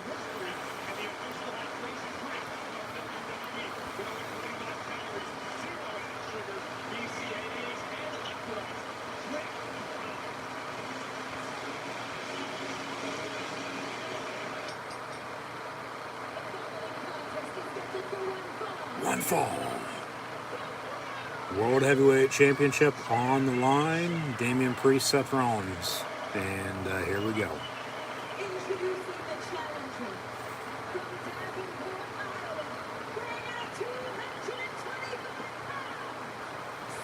The challenger, Seth Rollins. His wife, Rebecca Quinn, Becky Lynch. Currently a free agent. Who knows what her future holds.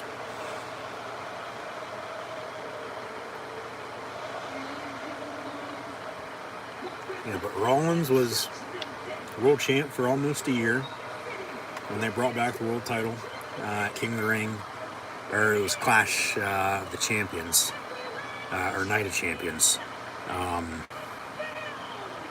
in Saudi last spring, early summer, and held it until WrestleMania. Lost to Drew McIntyre, Priest cashed in. Here we go, this match, Drew just won Money in the Bank, still CM Punk, but Rollins was also involved in the main event of WrestleMania as he teamed with Cody Rhodes on night 1. The Bloodline, Reigns and Rock won that. Of course, then night 2, Cody beat Roman. But Rollins returned after losing earlier that evening. So through 2 nights, he had 3 matches. 2 matches and a run-in. But he returned as a member of the Shield. And then took some time off, got surgery on his knee, got his hair cut, shaved his beard, but his hair has grown back, both on his head and face, since he made his return a couple weeks ago. So now in this World Championship match tonight. So Power Rankings match underway. Here we go. Damian Priest, Seth Rollins, and we'll see about Drew McIntyre. We'll see about CM Punk. Maybe there's something. Maybe there's nothing. You know. Like I said, once again, it makes sense either way you look at it. Drew comes out to cash in. Punk screws him over.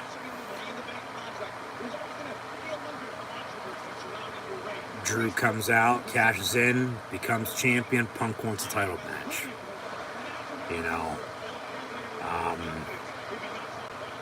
You know, they could do a basic singles match. If Drew tries to cash in, gets screwed over, no championship then after all of it, or they have Drew McIntyre, CM Punk for the Money in the Bank briefcase at some point in time. So there's like, 4 different options, 4 different ways they could go there. Rollins off the ropes, suicide dive into Priest, into the announce table. Gonna roll back in the ring and do it again. Got white pants, or white right boot, and then a black left boot. With his SR, Seth Rollins logo on his knee brace. Another suicide dive into Priest, into the announce table, and 3rd time's the charm.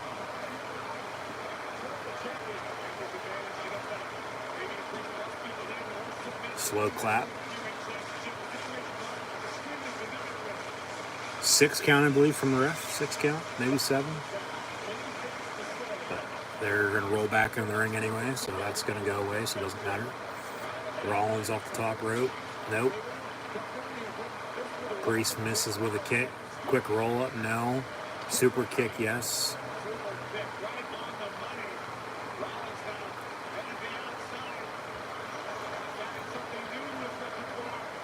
And Rollins flips. Yeah. Moonsault. Cover. 1, 2, kick out.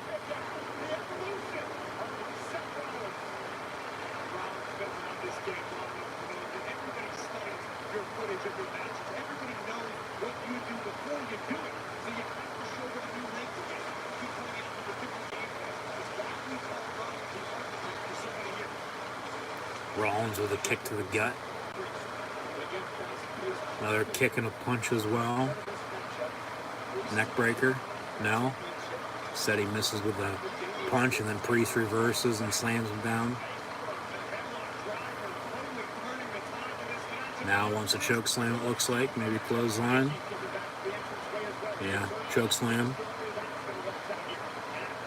But Rollins flips him and rolls him up. 1, 2, kick out again. So, big clothesline. But Rollins, for the most part's in control right now, getting a couple near pinfalls. Priest, like I said, big clothesline there, so he'll be in control here for a little bit, it looks like, and of course go back and forth, and we'll see what happens. Undertaker chant? Jesus Christ.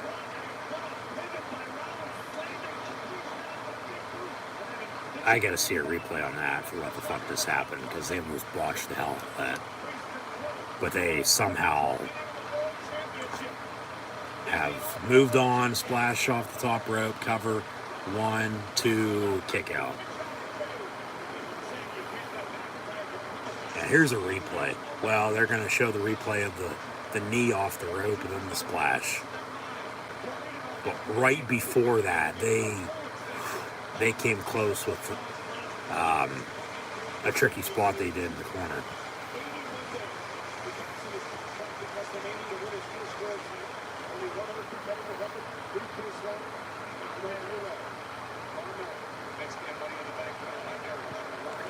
Corey Graves says he has won the Money in the Bank by marriage because he's married to Carmella.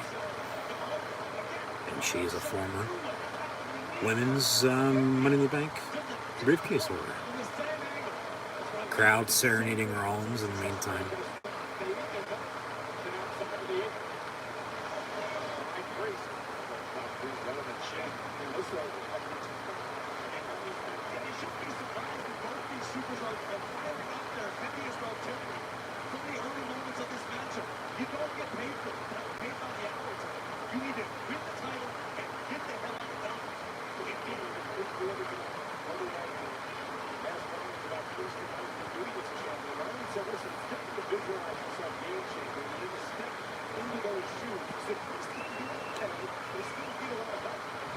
Rollins gonna powerbomb Priest, or maybe a buckle bomb.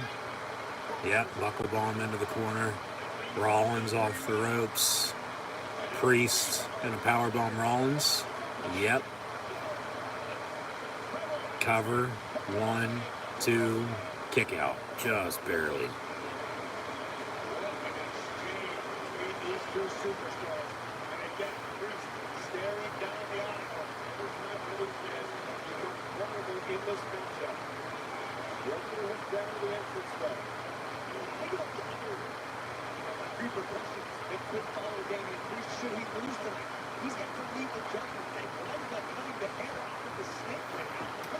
Yeah, that is true. We totally forgot about, I know I mentioned earlier, but yeah, I totally forgot about in the meantime that if Priest wins, Rollins will never ever challenge for the world title again as long as Priest is champ. But if Rollins wins, Priest has to leave Judgment Day. Which, either way, you know, they'll get by. So I said it. We'll have to see what happens here, but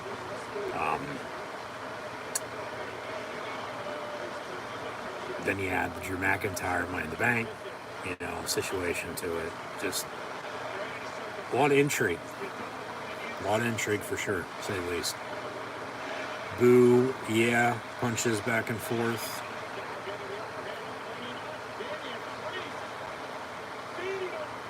Super kick, but a simultaneous kick to the gut. I think he caught him a little low. Rollins trying to stay on his feet here. Priest gets super kicked. And then Priest with a Pele. Another one of those.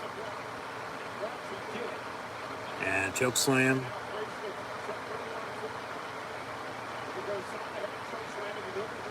But Rollins going to reverse that into a pedigree.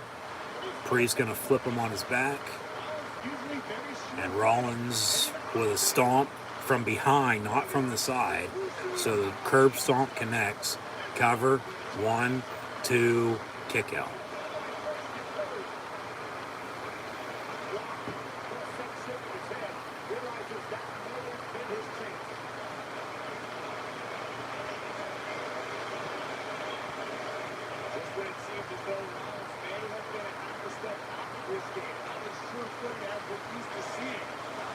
This is awesome chant from the crowd.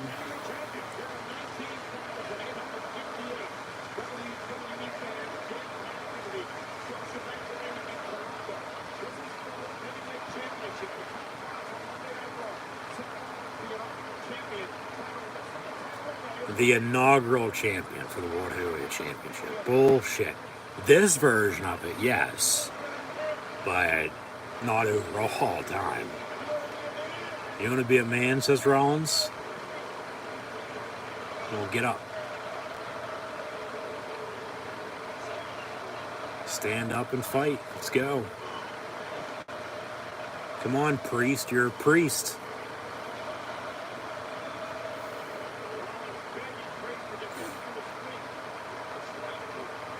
Rollins going to drive him into the corner. Priest gonna, yeah. 1, 2, kick out. Paying homage to Undertaker with a choke slam. Another replay of this. Yeah, Razor's Edge for Scott Hall, Razor Ramon.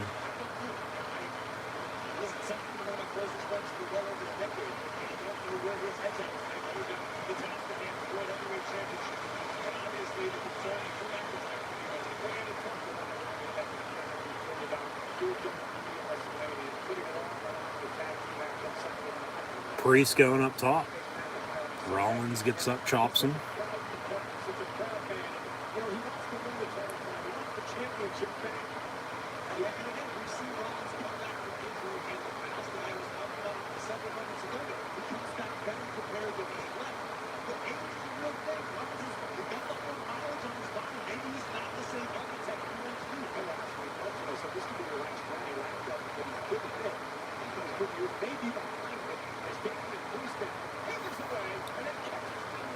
Priest with a double slap to the head, but more so just, all right, I'm going to wrap my arms around your head and smack my hands way behind you, so nothing hurts.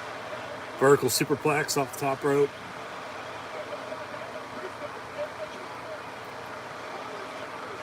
Now, cover, 1, 2. That was 3. That was fucking 3. He did not kick out. And the ref helped him. You fucked up, Chad. Yeah, Priest is going to be getting shit on for that for sure. Oh, now here comes Drew. McIntyre's music has hit. Remember, he won Money in the Bank earlier. They say this match is still ongoing.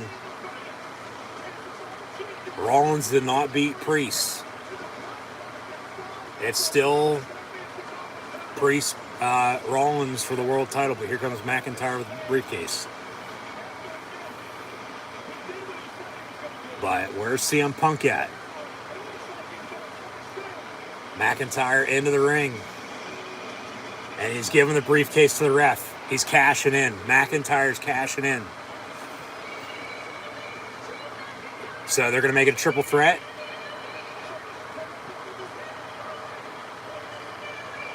Yeah, it's a triple threat match. Where did the fuck Priest go? He rolled out of the ring. They ring the bell. McIntyre goes to Claymore Rollins. Rollins super kicks him. Curb stomp misses. DDT. Kip up. And now a Claymore kick for Drew McIntyre here. So this goes back to WrestleMania. Drew going to beat Rollins again. But Priest out of nowhere with a clothesline. Priest throws Rollins out of the ring. This is WrestleMania 31 main event all over again. Except Rollins did what Reigns just did, got thrown out of the ring. And they got Priest and McIntyre in the ring. They turn a Money in the Bank cash in. CM Punk out of nowhere. Screwing over McIntyre. He just comes out of the crowd and is attacking Drew. Remember, this is a triple threat. He's already cashing his Money in the Bank. But they have a Money in the Bank cash and turn it into a triple threat. And Punk's beating the hell out of Drew now, and the timekeeper's there with a steel chair. And now he's going to choke him out with a fucking cord.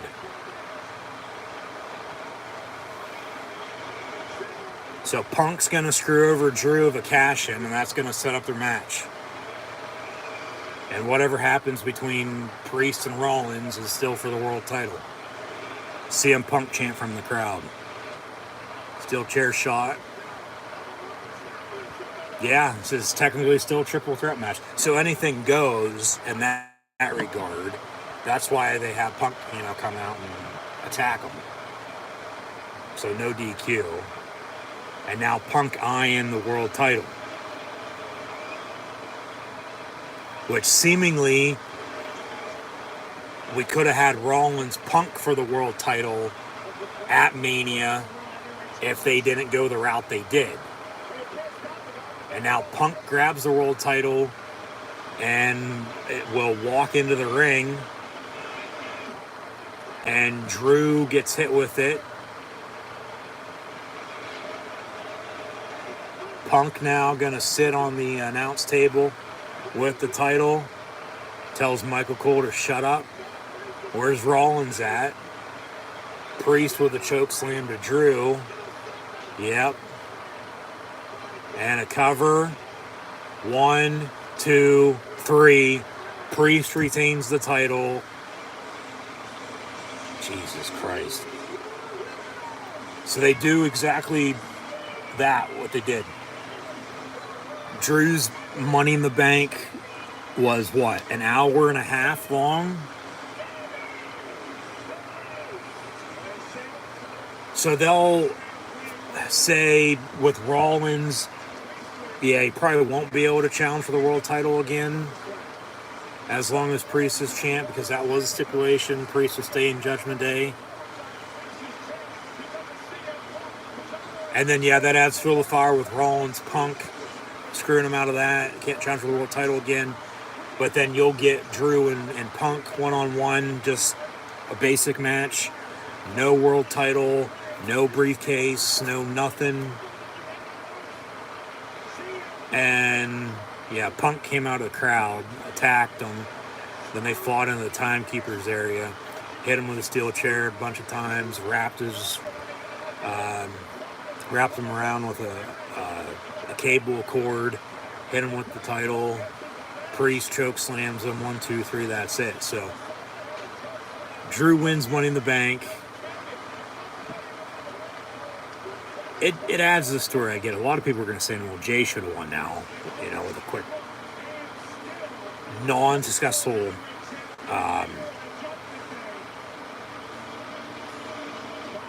Money in the Bank, reign cash in for Drew. But CM Punk fans are going to love that if they hate Drew McIntyre. At the end of the day, Priest is still world champ, so you'll get Priest and Gunther at SummerSlam for the title. Gunther, because they're having that show in Germany at the end of August after SummerSlam, will probably win. He'll probably walk into that show as champ. And now Rollins is pissed off at Punk. And Graves is getting in between. I told you to stay the fuck away. And now Punk going to get off the announce table. And this goes back to, remember, when Rollins was cussing out Punk when he returned at SummerSlam. Called him a disease.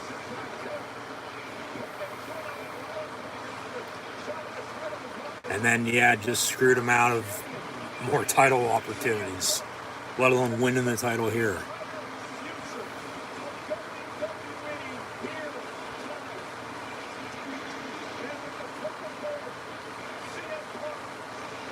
I mean, that's on the other side, Punk and Rollins, with what just happened. That's going to be put on the back burner for a while. Like, that might be next year at WrestleMania, to be honest with you.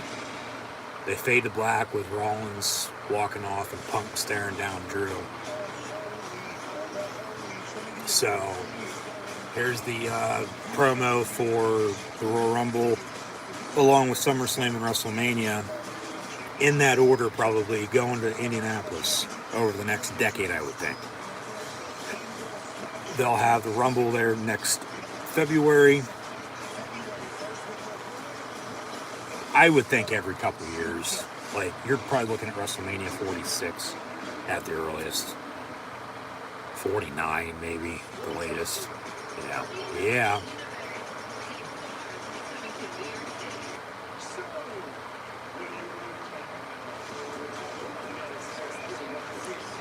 But,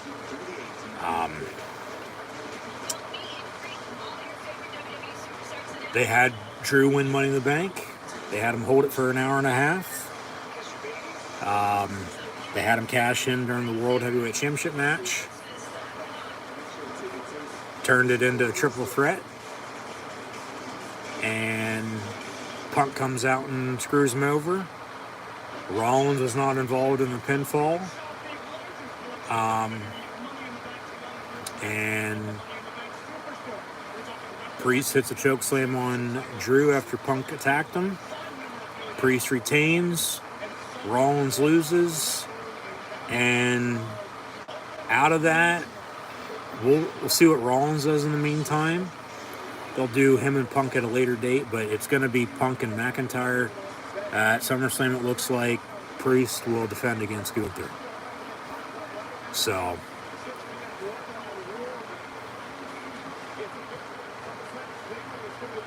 yeah, SummerSlam in Cleveland, less than a month away. They already promote the World Heavyweight Championship match. Damian Priest and Gunther, one-on-one. Graphics are a little different, I might add. They're really changing, how they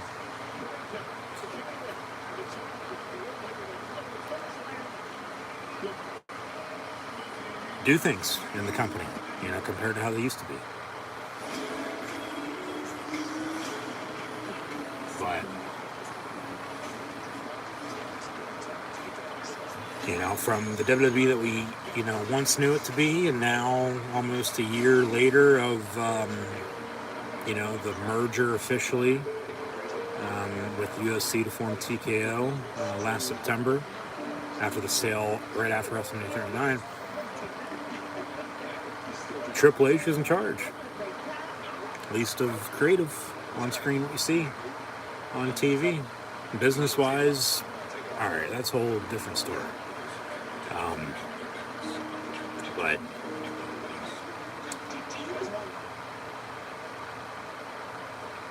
so yeah, SummerSlam shaping up. It is. SummerSlam is shaping up. We'll get more into it a little bit later on. And as mentioned, once again, I'll be there, so no live stream. But be sure to keep an eye out for videos from the event, as I'll have those posted, of course, afterwards, early August. So, yeah.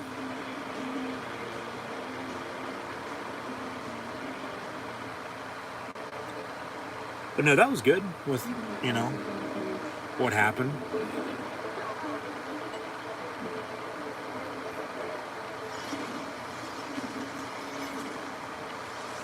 Like I said, I can understand people saying, well, you were still going to get Punk and Drew. The Money in the Bank, it just adds more fuel to the fire, with him screwing him out of that now. Yeah, he screwed him out of the world title.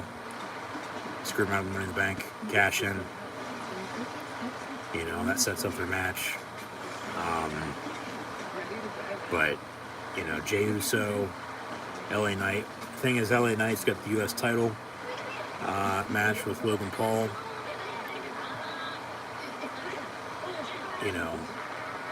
Jay's over with the Yeet anyway, so yeah, they could have him have the briefcase, but then you have the bloodline part to it all. It's going to be bloodline versus bloodline. I mean, it doesn't really matter with that. They could still have somebody in that, have a title or have a briefcase or have something, Like, they'll probably do Roman and Solo for who the real tribal chief is, for God's sakes. Like, they'll do it for the necklace, the beads. So,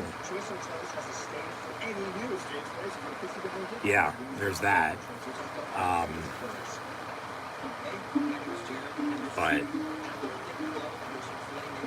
you would think now on the women's side of things, which I believe the women's Money in the Bank ladder match is coming next, because the 6-man's going to main event, and then a potential Roman return at the end of the show. The women's winner is going to hold on to the briefcase for a while, compared to the men's this year, real short and sweet. So, get back to it here shortly on the WWE Network on Peacock. And, 2 more matches.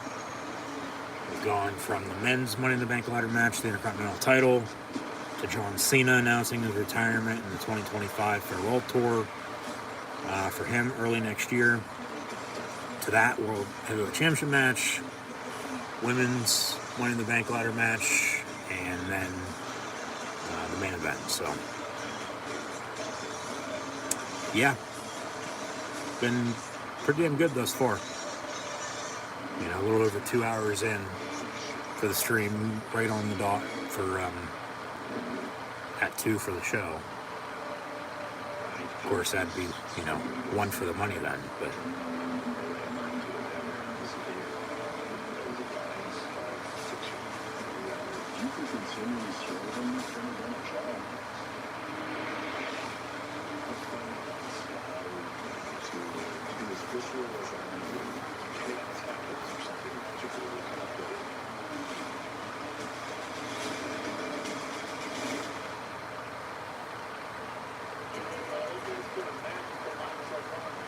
Yeah, it's been a damn good show. This is, I think, the best pay-per-view since Mania. Backlash, King of the Ring, Clash of the Castle were all, very similar.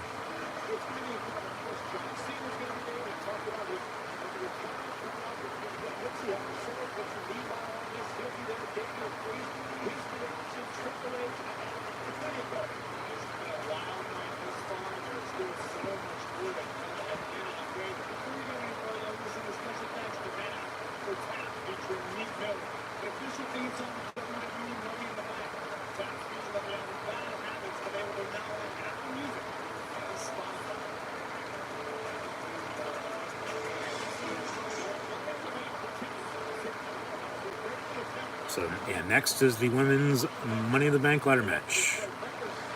You'll have Tiffany Stratton.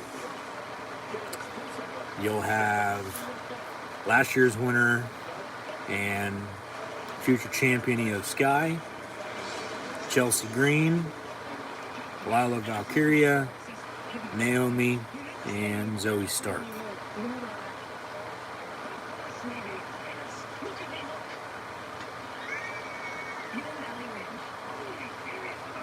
And then, the 6-man tag with Cody Rhodes, Kevin Owens, Randy Orton up against the Bloodline. This new Bloodline we've seen since WrestleMania without Roman Reigns. So it's Koa leading the charge as the tribal chief. They've ditched Paul Heyman, put him through a table last week. You have Tama Tonga, Loa, and Jacob Fatu by his side. Seemingly Roman's coming back tonight. And then that'll set up Roman solo. But Roman could have won his rematch against Cody, though, too. Cody's also in the 6-man tag, so maybe he does help out the Bloodline, but, the wise man part to it, I said, whenever they were about ready to beat the hell out of Heyman, that's when Roman would be coming back. Well, they already beat the hell out of Heyman. He hasn't come back yet. So that'll be soon. Because then it'll be for who the real tribal chief is. Roman Reigns, so is Koa.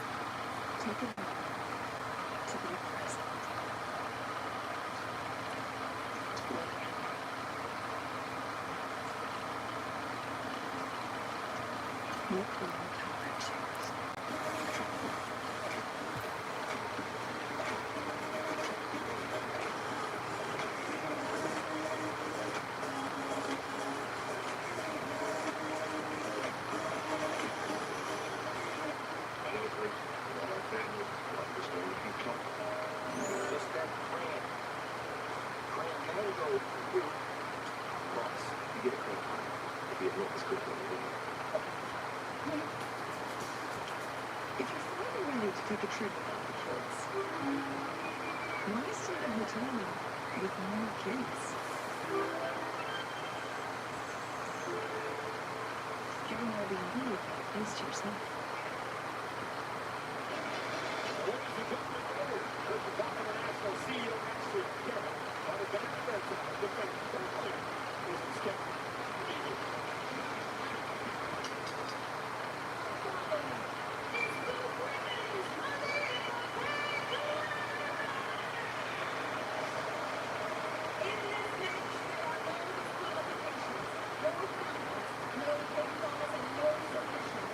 The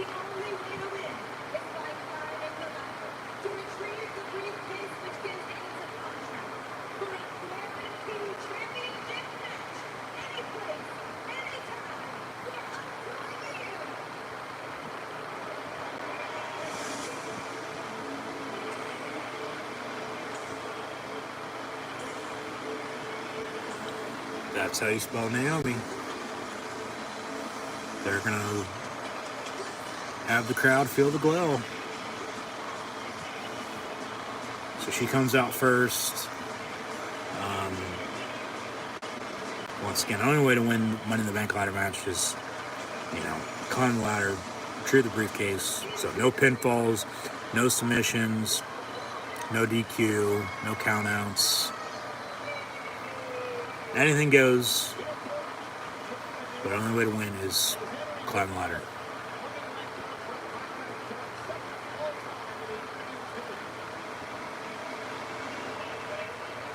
Tiff will probably come out last. It's Tiffy time. She'll probably get the loudest and largest pop. 1-2 up top.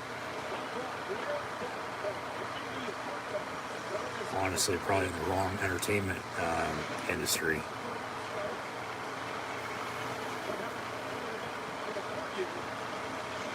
So yeah, co-main event, women's Money in the Bank ladder match coming up next.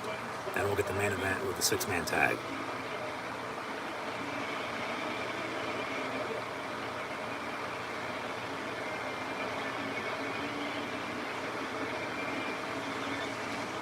Zoe Stark, no reaction.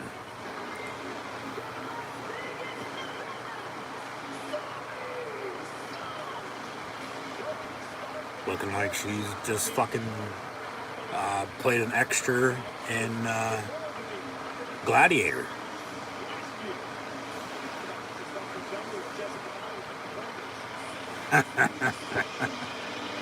That too, Corey Graves, that too.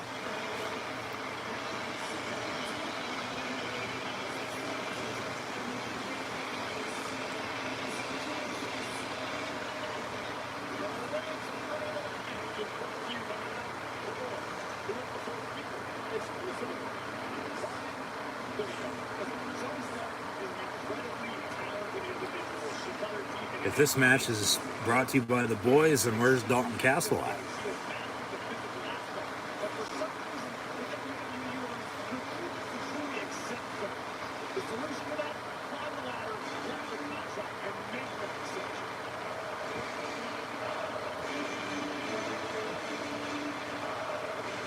Presentation for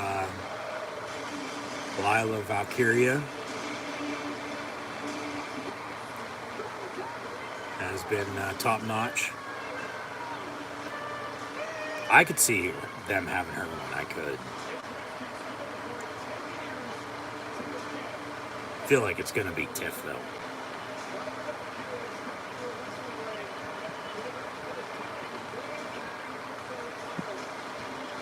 Yeah.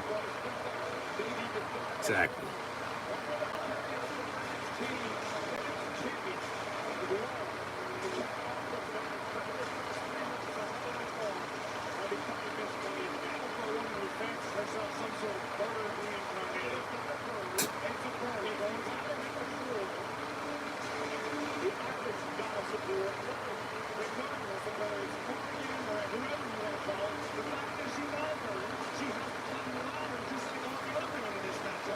Yeah, she can't fly and grab it.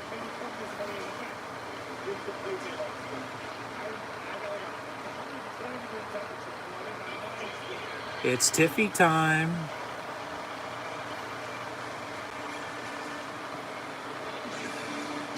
What time is it? Oh, that's right.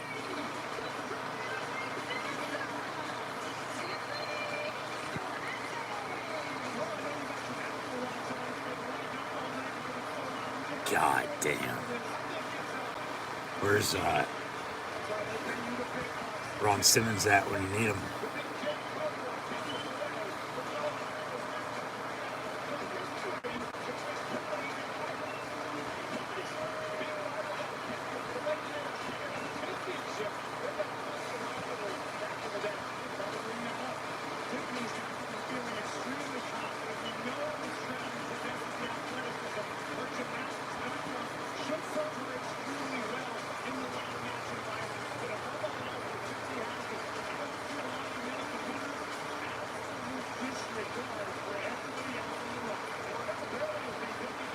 Men's Money in the Bank briefcase was green. Women's is white.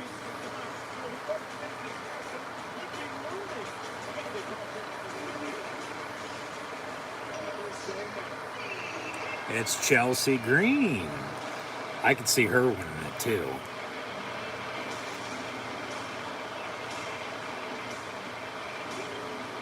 She comes out in red and white for Canada. And woo, woo, woo, you know it. She's from Canada.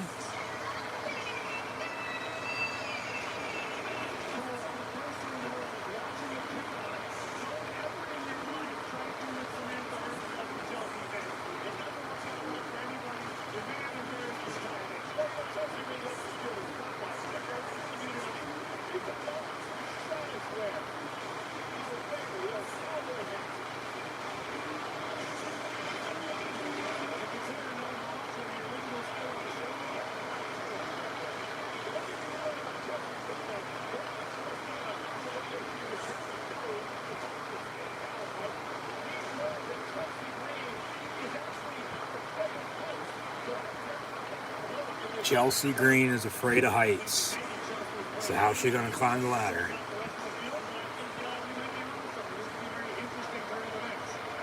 And last year's winner, here comes Io Sky.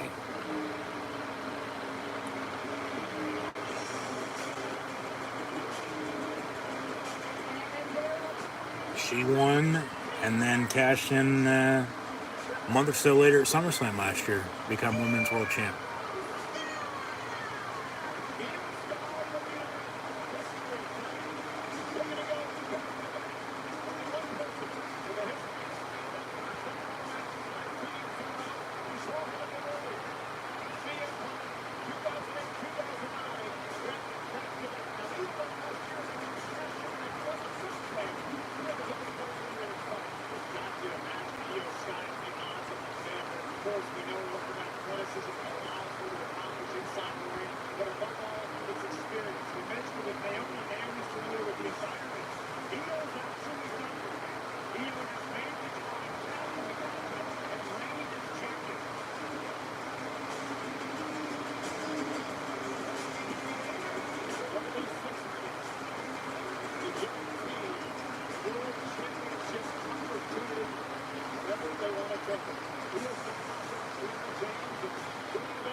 Bell rings, and here we go. Women's Money in the Bank ladder match.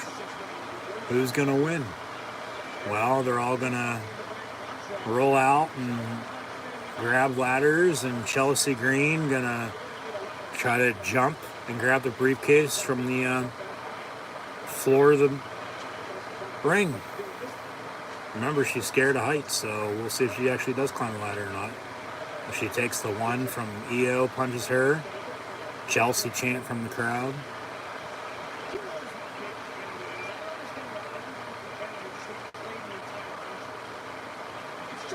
Yeah, really.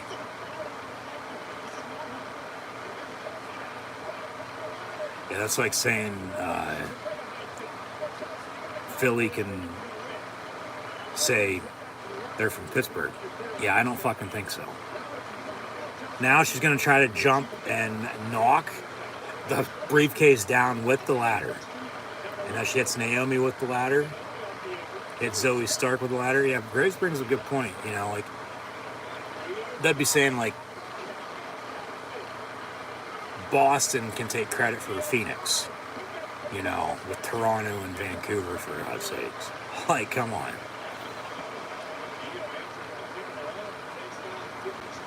Like, Canada's a big country. Of course, you have your provinces compared to states. Tiff and Io Sky working. Tiffy time chant from the crowd.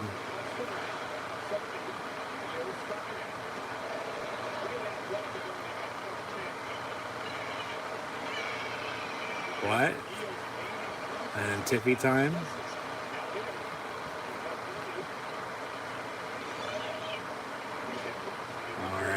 just got sent into the ladder. Drop kick. Okay. They work it out. Double knee from Io to Tiff into the ladder. Here comes Valkyria.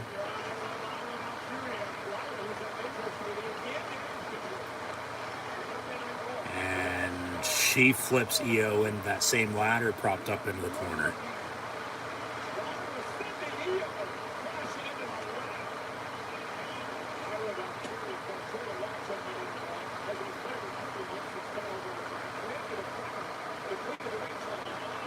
Oh, come on. They're going too fast and messed it up, so they had to slow down, and then they hit the DDT. Because they were trying to do it with the ropes.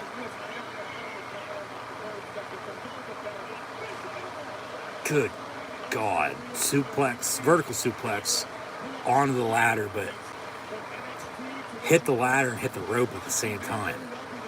There wasn't much room there. Lawler gonna set up a ladder. They're promoting the press conference afterwards. Chelsea chant from the crowd. Here comes a drop kick. Zoe Stark hit her spot a little too early. She had to stand there and fucking wait. And then drop kicks Valkyria.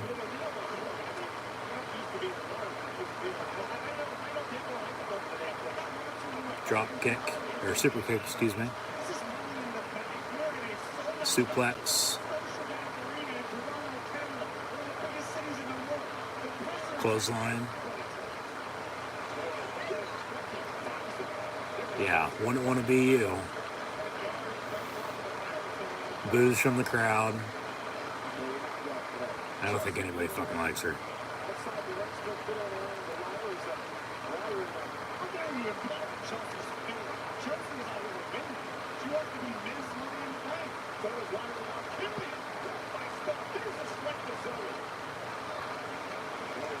Back body drop, maybe? Yeah, but not even on the fucking ladder that you wanted to do it on. Jesus Christ. How the fuck do you fuck that up?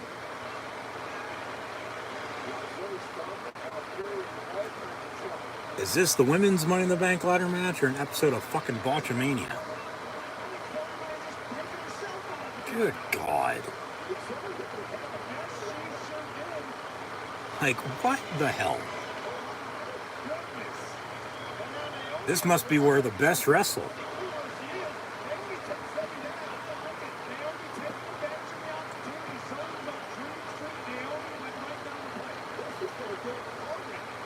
Yeah, car wreck is an understatement, Michael Cole. A split on Zoe on the ladder, and not a good car wreck. I wouldn't want to be in a car wreck anyway, but good or bad. I mean, because they're not good to even begin with. But you want to... Okay. Little dent versus totaled. Here comes Tiff from behind. Like, they're saying car wreck as in everybody's getting beat up with ladders. No, it's just that fucking bad. Alright, at least Tiff was able to do that. Zoe Stark fucked up like 5 times in as many minutes. Tiffy time. Tiffy time.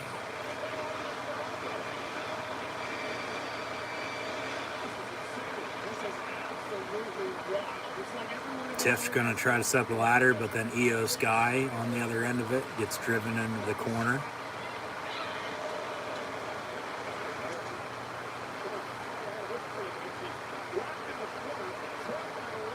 And now gonna walk the ladder off the top rope. Tiffy time, she says, and moonsaults off the top rope, taking out Naomi, Zoe Stark, and Lila Valkyria. Showing a replay of her and Naomi in the ring. then, yeah. Or, yeah, I guess it was a swanton, not a moonsault, sorry.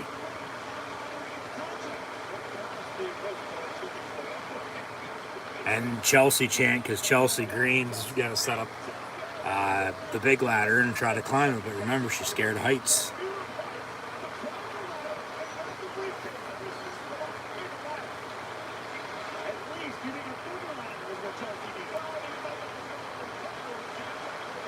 She's going to try to push through her fear and climb the ladder, one rung at a time.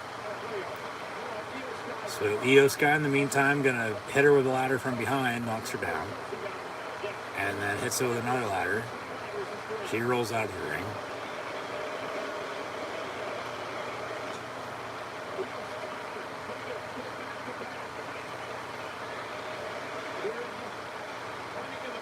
Now Io going to try to climb the ladder that Chelsea put up. Valkyria from behind knocks her down. She climbs up the ladder real quick. But Io Sky right there, once again, she pulls her down. Good God, that had to hurt. She got her feet caught and then flipped back. Stomps to the bottom of the jaw as she's hanging there by her feet.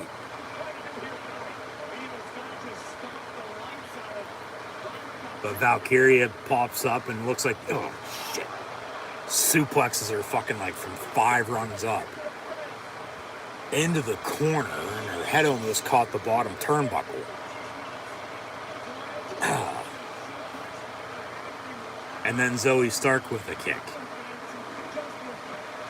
This is awesome, Chano. Okay, so they had to work through the kinks, but they've gotten to this point, so you got to give them credit, I guess.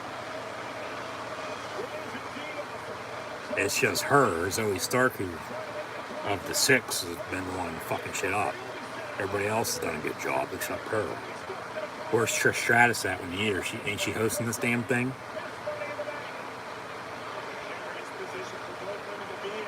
So one ladder set up. Naomi's setting up another one right by it. She pulls Tiff down, knees her. Zoe Stark says, I don't feel like climbing this side. I'm going to try to go climb the other side that already has somebody on it. That makes sense. And now Naomi's going to do a split in between the 2 ladders that she's standing on. Yeah. And the one's going to fall. And now, well, Zoe Stark gets DDT'd. All right. Yeah, that was good. Now Naomi going to climb the ladder. Naomi grabbing the briefcase. Can't pull it down. Tiff from behind. Got to throw her out of the ring.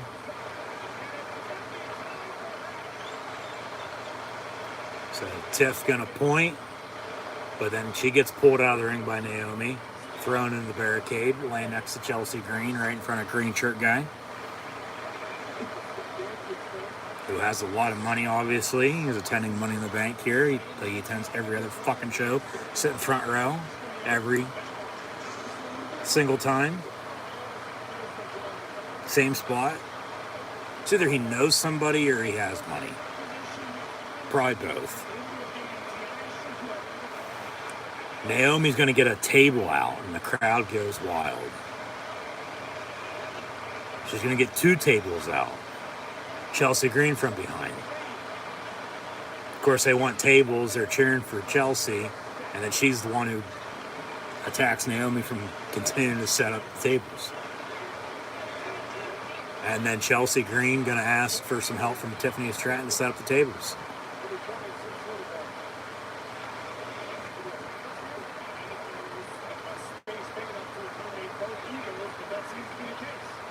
So one table is going to be set up right in front of green shirt guy, like literally smacked up against the barricade. The other one going to be set up right next to it too. Well, they're going to make sure there's a little room in between, I guess. Now they'll smash them together. All right, they're dead. It's dead center. Two tables up against each other, ringside, in between green shirt guy and the ring. Back into the ring. Zoe Stark just smacked Lila on the ass. And now she's climbing the ladder. Io Sky's climbing the ladder. Lila Valkyria's climbing the ladder. Here comes Chelsea Green on another ladder. Tiffany gonna pull somebody down. Who are we missing? Naomi. She's sitting ringside. They prop up a ladder in between the middle rope and the ladder. They're gonna prop up another ladder, it looks like, yeah, in between on the other side.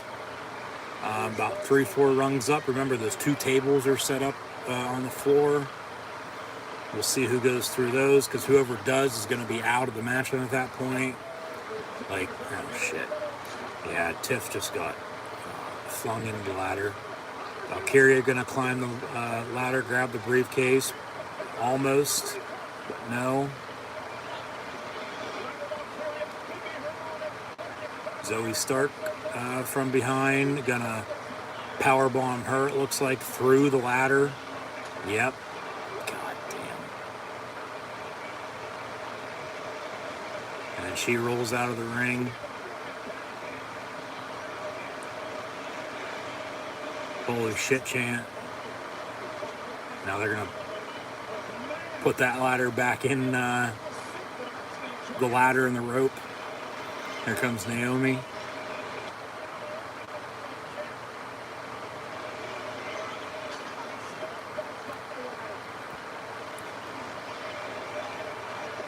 Naomi gonna climb the ladder. Here comes Chelsea Green from behind. Big cheer. She's gonna pull Naomi down.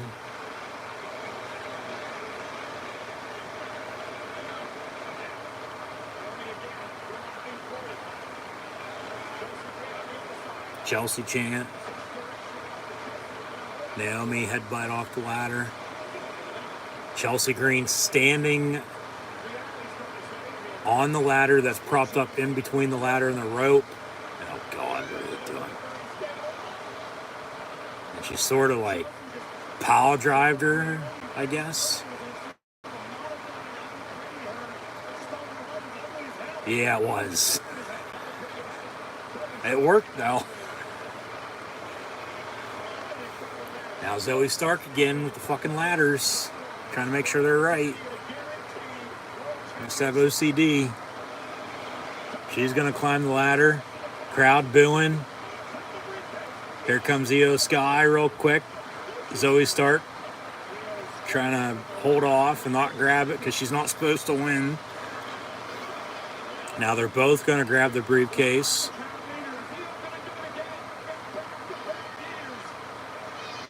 And Io Sky to Zoe Stark. Maybe Zoe Stark to Io Sky. Or vertical suplex.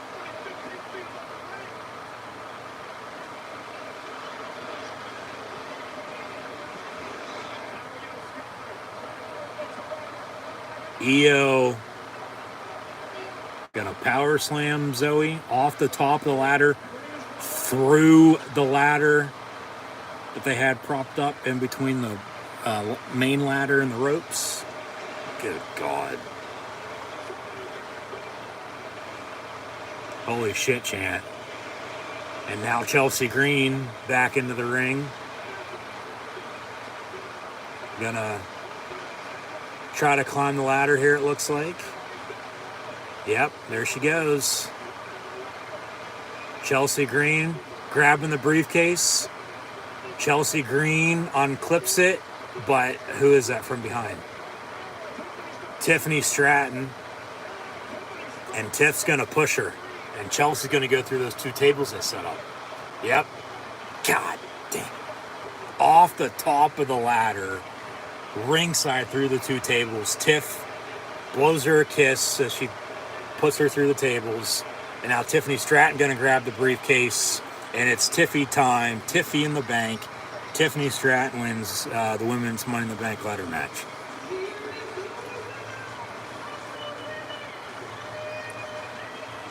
They should have her hold that for a while. The Raw Women's World Championship, you have Liv Morgan, you have Rhea Ripley going to be coming back. You know, they'll have Dawn in the middle. Women's on SmackDown, that title, you have Bayley. I mean, Tiff's on SmackDown, makes sense there, but, you know, she could, you know, have it up to a year before she, you know, tries to cash in. And normally, and I might add too, the women's, I don't know if they just announced it, they did earlier. Every woman who's won the Money in the Bank ladder match has successfully cashed in. 100% success rate. The men's entering night was about 80%, and then Drew lost again, so, you know, that number obviously went down a little bit, but, of course, they've also had more men's matches than they have women's matches in the Money in the Bank ladder match. But Tiffany Stratton wins, and normally it's either, okay, the men winner will hold it for a while, the women's then will be quick. Men's this year was quick, so the women, they'll have Tiff hold on to it for a while. And they'll, have Tiffy in the bank. They'll be making money on end with the merch for that. That's probably the spot of the match. Tiffany pushing Chelsea off the top of the ladder through the two tables, and then she grabs a briefcase and wins. So, seemingly it's going to be up against Bayley, and not Liv or Rhea, because that's going to be her Raw Women's Championship match. Bayley really doesn't, you know, have anybody right now. So, crowd loving it. So she wins.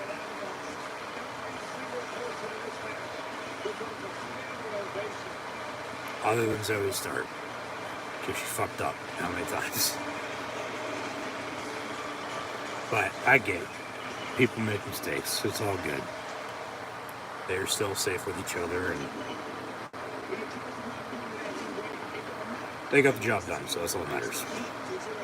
So, main event coming up next. It'll be a 6-man tag. It'll be Cody Rhodes, Kevin Owens, Randy Orton against the Bloodline. Any three of the four with Solo Sikoa, Tama Tonga, Tonga Loa, and Jacob Fatu. I would think it's going to be Solo, Tama, and Jake. I don't think Tonga Loa is going to wrestle. I mean, shit, they haven't even had him wrestle, you know, since he debuted at, what was that, Backlash?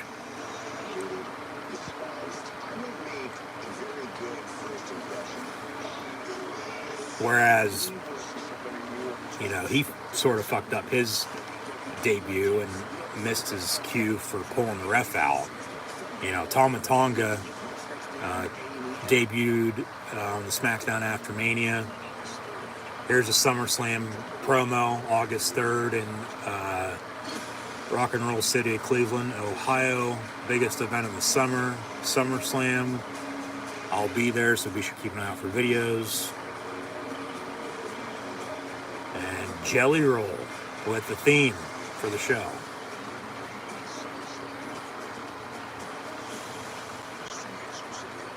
So, no live stream, but be sure to keep an eye out for videos. Standing ovation for the women for the 3 matches prior to that. Main event coming up next. But, yeah, there's that. In 4 weeks, SummerSlam. Where's SummerSlam at? Next year, though, in 25. They know where 26 is going to be at, but nothing on 25 yet.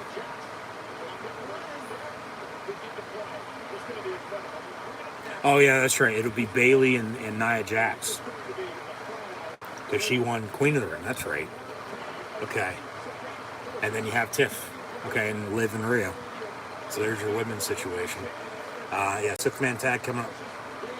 Yeah, it looks like it. With that graphic, it's going to be Solo, Tama, and Jake. They have Tonga Loa the whole way in the fucking back. Like I said, they had him come in at Backlash. He really hasn't done much. other than just standing around. But Solo's been carrying the ship, you know, as the tribal chief of this bloodline. You know, they turn on Heyman after, you know, Roman has been around for a couple months after losing WrestleMania. He'll be back soon, maybe within the next half hour. We'll see. But yeah. With all being said, they brought in Jake a couple weeks ago.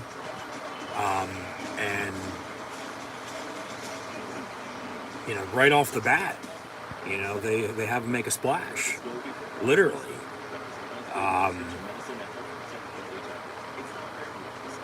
But I mean, this is a 6-man tag, so we'll see what the hell happens. I mean, who knows, honestly. It's going to get wild, I would have to think. I mean, of course, the crowd's going to be singing along to the theme songs for sure.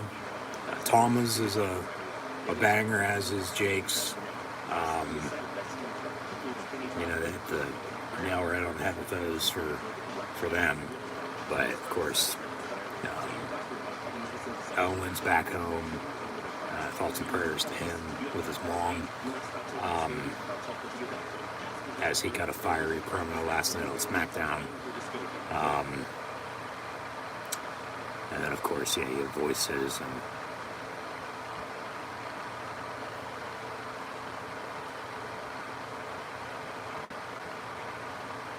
You have the history with Legacy, you know, Rhodes and Orton. That'll be a title match at some point in time, it looks like.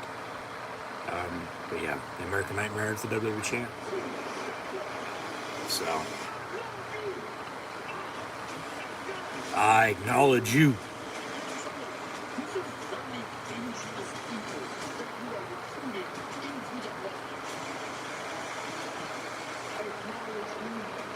And Heyman didn't acknowledge him, so they fucking put him through a table.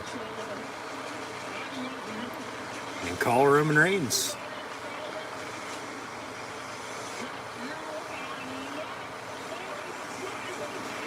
That was good.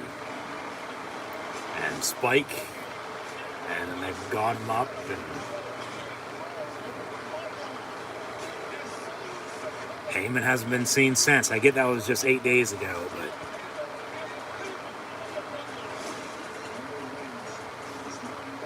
oh, and then yeah, last night I forgot they had what's his name standing behind Solo, and put the necklace on him, because that sure as hell wasn't Paul Heyman with Tama Tonga and Tongaloa standing next to Solo, sitting at the head of the table, being the tribal chief of the bloodline.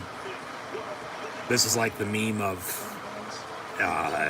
you know, Amazon to Wish or whatever. But Solo's over. Tama Tonga's been over for a fucking decade. You know, he just finally came to WWE. Jacob Fatu's been over, you know, in the Indies and MLW and all that for a while. And no, but that's what's his name standing behind him that they also brought in. And now Jackie Redmond with Trish Stratus backstage. So I wonder what she's got to say now. Seen her twice tonight. Seen her twice again right now. Make it 3 times, sorry. And then Tiffany Stratton walks up to Trish.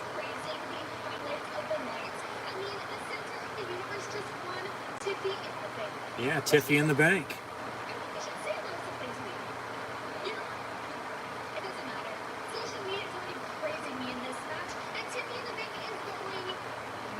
Going viral. That's what the kids say these days, I guess. Piece of advice.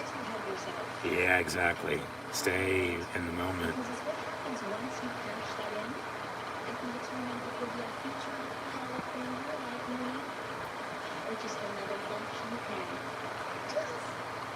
She says toodles.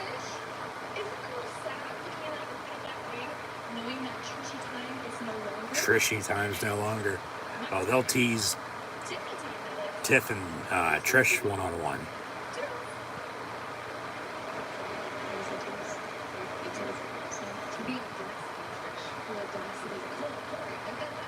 Graduation certificate, all due respect, no way to treat a baby. So, alright, there's that.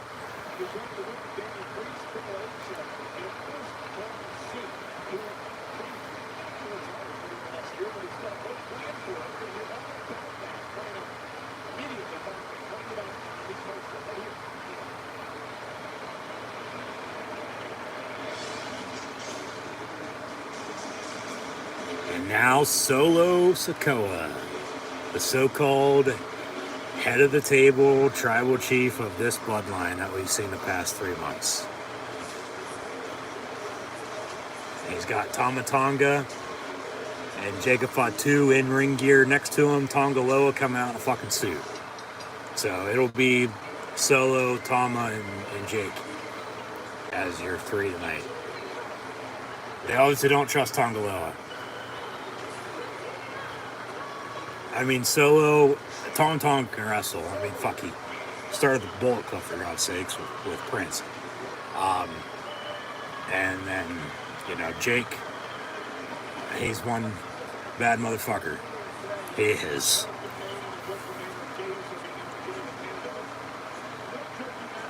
Wait for Jacob Fatu on Raw on Netflix.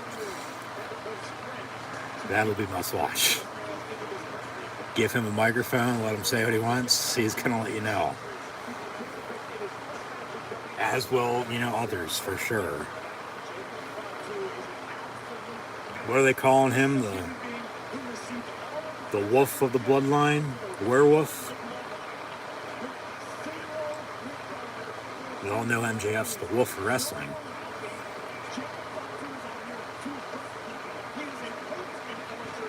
But yeah, throw him up. We the ones. Here comes Tama Tonga. Walking up. Jacob Fatu follows. And Tonga Loa in a suit. Will not wrestle. He'll probably get involved. He'll probably get beat up, but yeah.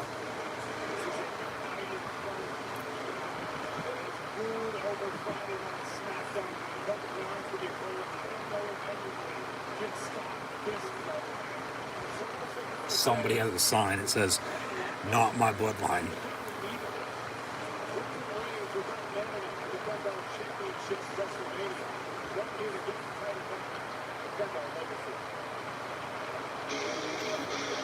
And now the prize fighter from Canada, Kevin Owens, back home. It's main event time.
Dun-dun-dun-dun-dun. And now we're hearing voices in our head. Talk to me.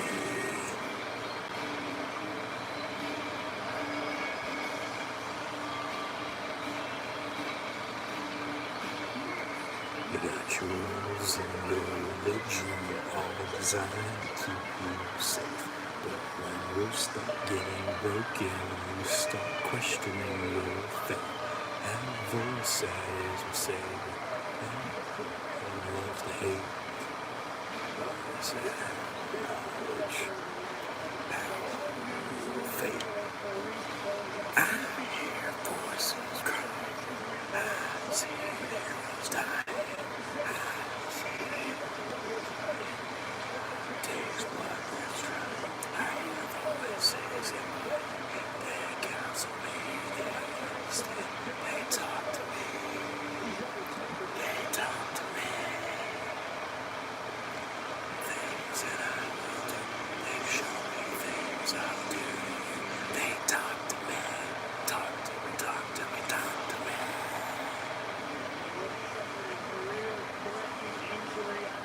So Orton gets into the ring.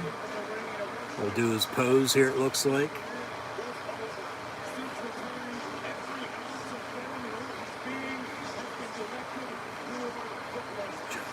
You are guilty.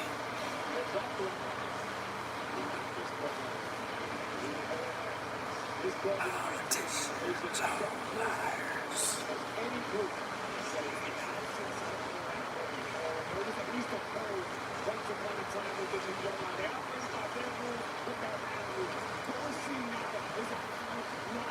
There's the Orton pose as the crowd sings along. They talk to me. They talk to me.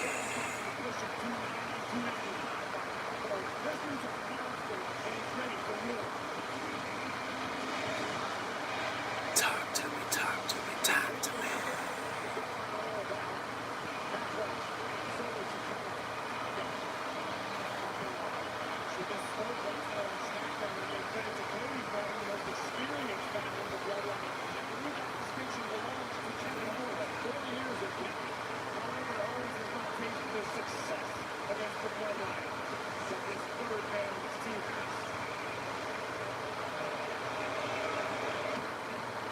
And now the WWE Champion. Cody Rhodes, who beat Roman Reigns of the Bloodline at WrestleMania, has been champion ever since. We might get Roman returning here at the end of the show. We'll see, but I think Roman's going to have, for the time being, his sights set on Solo for the tribal chief of the Bloodline compared to getting his WWE title back. Whereas he would say Undisputed Universal Heavyweight Championship. Not starting the show, but main eventing it. And the Whoa with Pyro.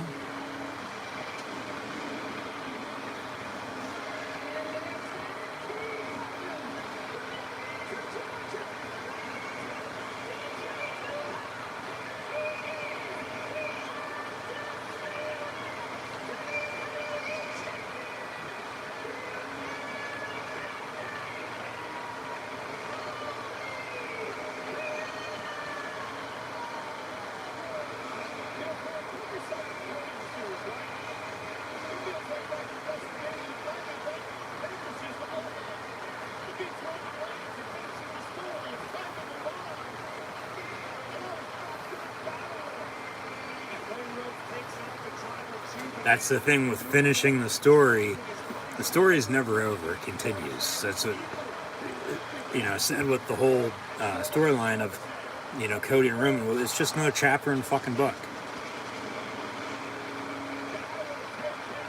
Like, he already lost to him once. Why not have him lose to him again? I get, having him win eventually, but they did what they did. It is what it is. You move on. As what Cole just brought up, well, even with all that, he's still back to fighting the Bloodline. But that's the thing. Regardless of what happens, life goes on.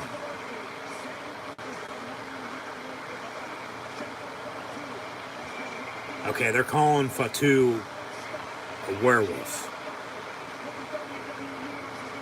I was close with what I said just a little bit ago. Samoan werewolf at that. That design for the logo is pretty sick in my head. I'm gonna have to put that on a hat.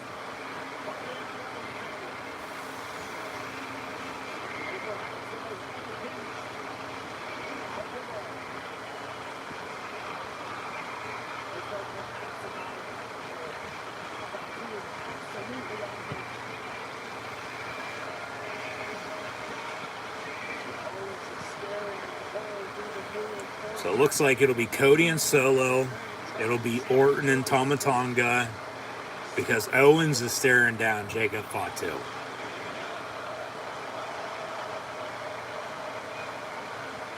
Got people still setting off fireworks outside this 4th of July weekend. So if you hear any noise, that's what that is.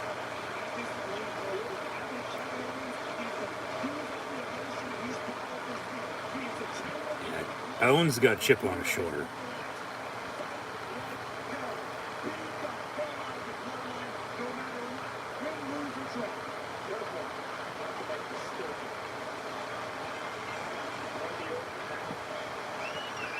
And talk about Cody fighting the bloodline. Yeah, Owens has been fighting the bloodline for years. Orton's been fighting them too, you know? I mean, shit. Injury-wise with his back, and then he comes back, and what are they chanting? We want Roman. Well, you might be getting them here in about, 20, 30 minutes or so. We'll see. Haven't seen him since WrestleMania. And like I said, his sights are probably going to be on Solo for getting back the Tribal Chief moniker rather than the title. But bell rings, match underway. Here we go. 6-man tag team main event for Money in the Bank. Hashtag MITB when you share on social media. Thanks for tuning in and listening. Be sure to like, follow, and subscribe. Links in the description below. Throw them up. We the ones.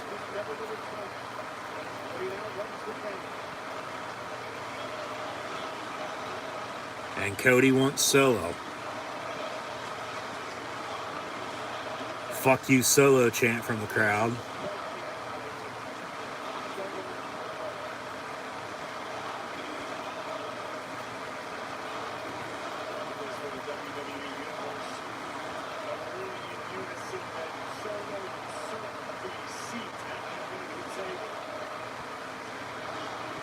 See this, USA Network? See this, Fox?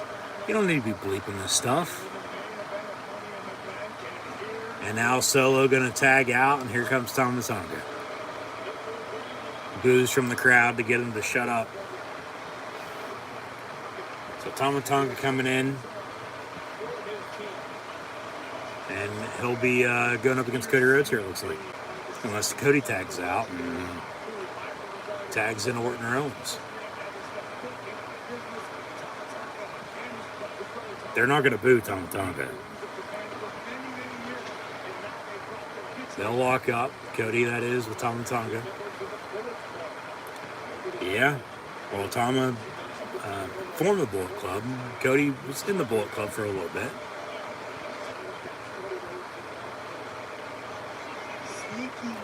I'm sure Owens and Tama had some run-ins in PWG.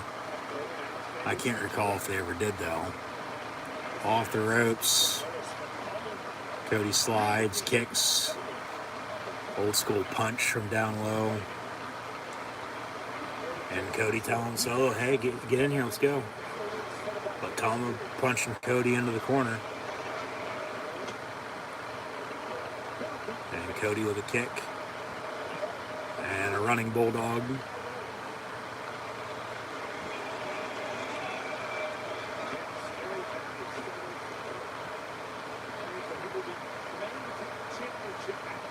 Cody gonna tag in Owens. Yep.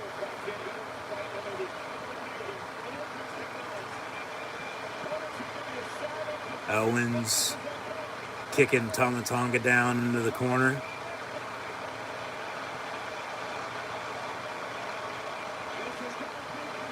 Crowd fully behind KO.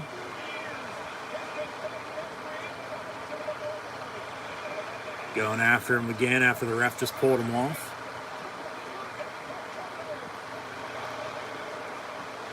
Tells him to suck it.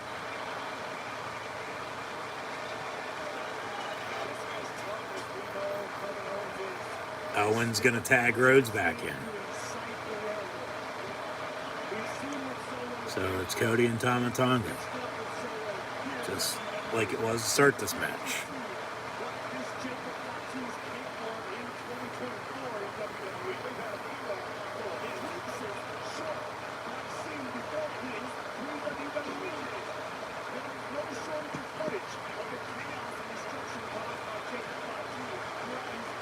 Cody gonna tag in Orton now, it looks like. Yep, Orton's legal.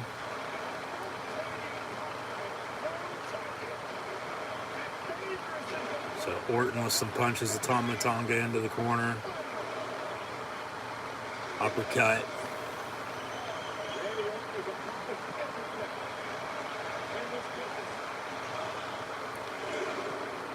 Now we're gonna count 5, 6, 7, 8, 9. Orton with an uppercut makes it 10.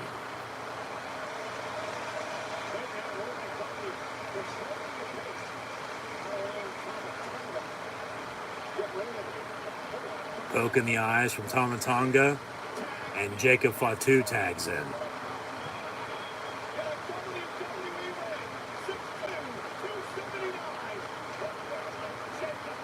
And Jacob Fatu staring down Randy Orton.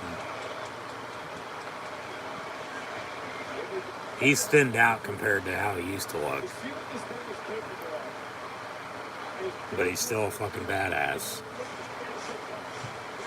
And then Orton throws him out of the ring.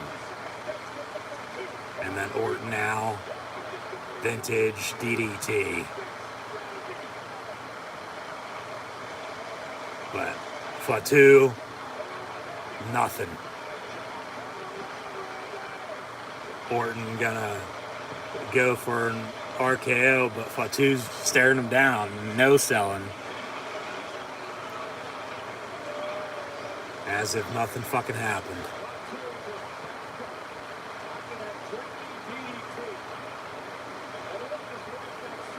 And Jacob Fatu with a Samoan drop on Randy Orton.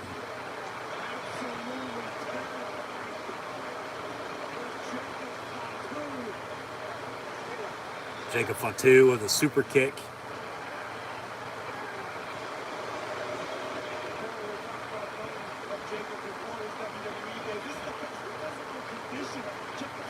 Yeah, that's the thing too. He's already been good when he looked like shit. Bigger than what he was. He's, like I said, thinned out.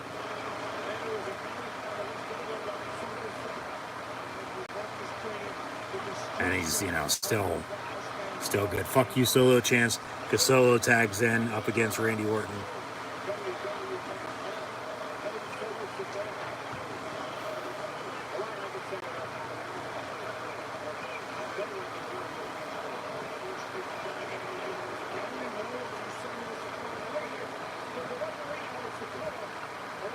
Now the ref telling Owens to get back.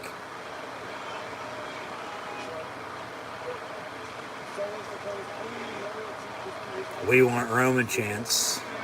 Well, like I said, he might be getting him here shortly. We'll see.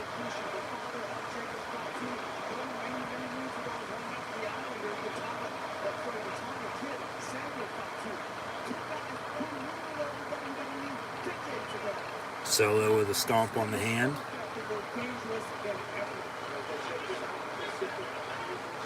Pushing Orton into the ropes. And then Jacob Fatu when the ref wasn't looking with a knee. Throw him up. We're the ones. In the meantime, the crowd's flipping them off as we're the ones. Just like they were with Roman, and now, he hasn't even been around in 3 months, and he's going to return from, not being around, being a heel before to being a face, just with the story. And everybody's going to love him. When they should have been loving him, when he was champion. You should have respected it and took it all in when you could. Orton, back body drop on Tama Tonga. Slow claps. And Orton gonna tag in Owens. Owens goes after Solo, goes after Jake. And then fighting Tama Tonga in the ring. Couple kicks.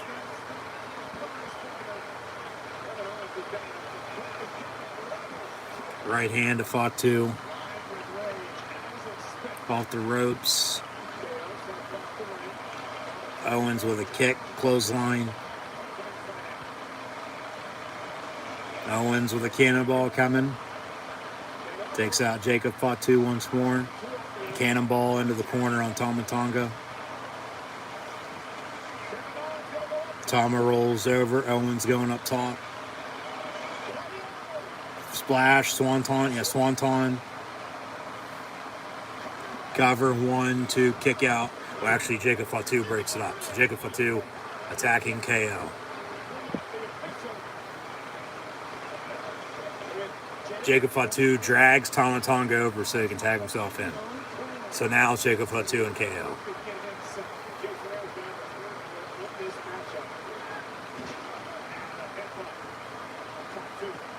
Fatu staring down Owens as he stares down Rhodes and Orton, I might add, as well in the corner.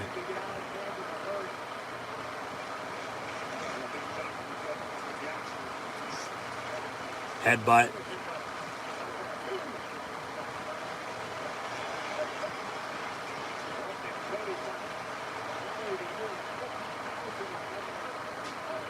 God damn.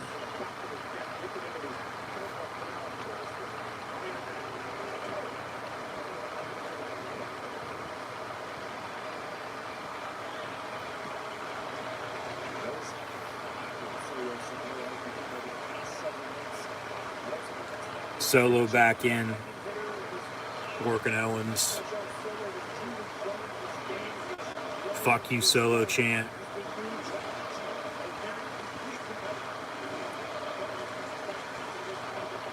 Owens trying to tag in somebody. Solo keeps pulling him back. And Owens into the corner.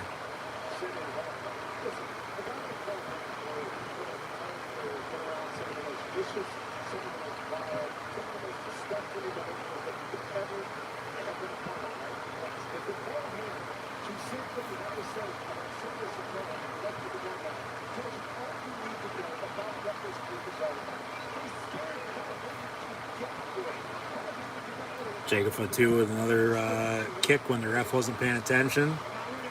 Tonga Loa getting involved.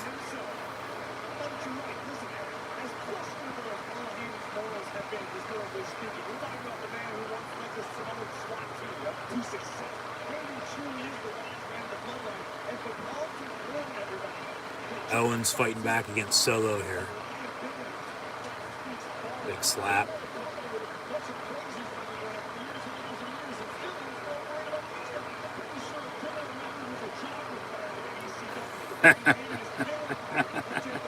That's a good one.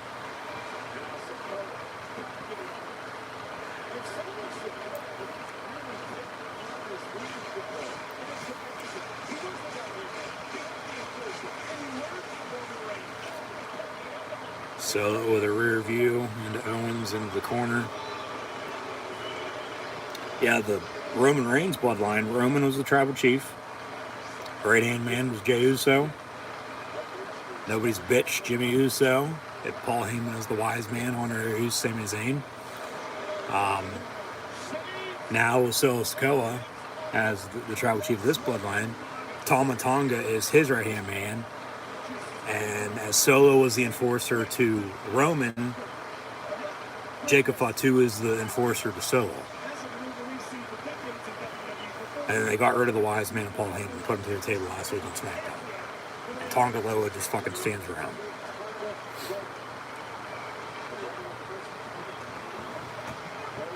So Owens and Jacob Fatu fighting. Owens off the ropes. Jesus Christ, just gets blindsided in midair by Fatu as he stares down the camera.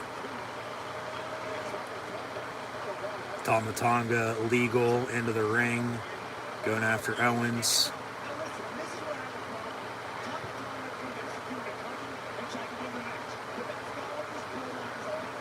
Yeah, they just want to beat you to the pulp.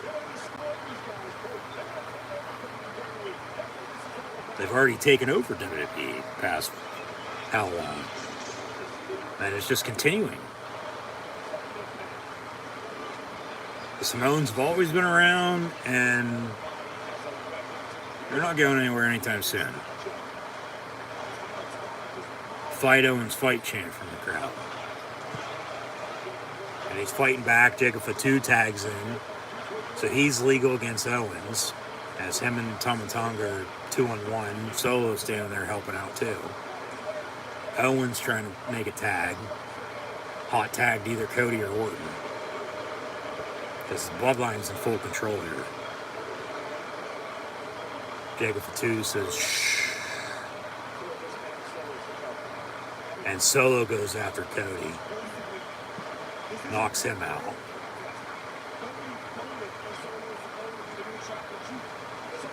Solo takes a ride over the top rope as Owens pulls it down.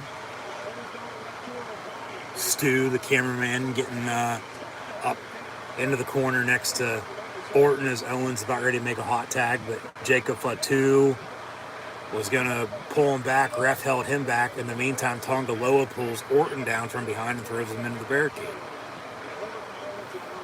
So Owens is still legal, as is Solo, I do believe, yeah.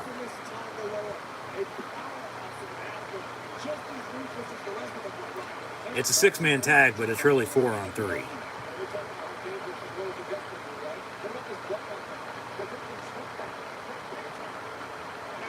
Right hand from Solo.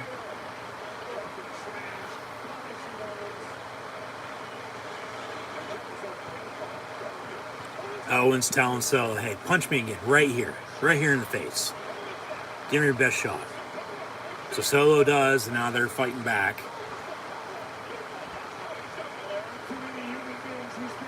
Owens is busted open, it looks like. Solo, rear view, Owens moves out of the way. Owens going to try to tag in Cody. But Solo pulling Owens away. Jacob Fatu tags in, elbow drop.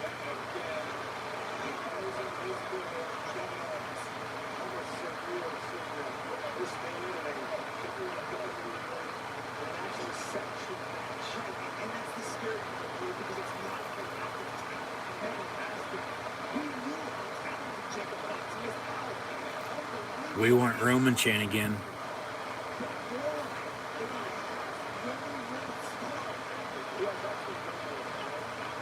Headbutts from Jacob Fatu.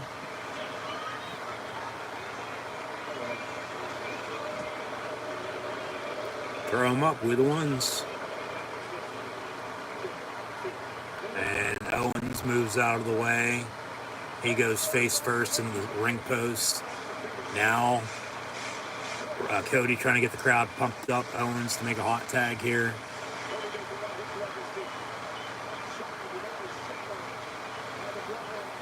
So Fatu tags in Solo. Here comes Cody as well. So boo and yay on the punches. Off the ropes. Clothesline misses.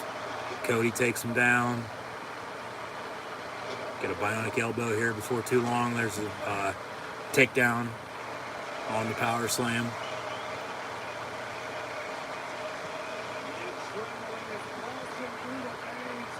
Cody with a cut, and actually a kick, not a cutter, a kick. Tonga. He gets cut with a Cody cutter. Clothesline from Cody to Jacob Fatu, sending him ringside in front of the announce table. And Cody now off the ropes, going to go suicide dive. Yep, into Solo in front of the, or at the actually end of the ramp. Cody now back into the ring. Off the ropes again, another suicide dive. Takes out Tonga Loa in front of the announce table. As Jacob Fatu moved out of the way. And now Jacob Fatu with a right hand. Headbutt by the timekeeper's area.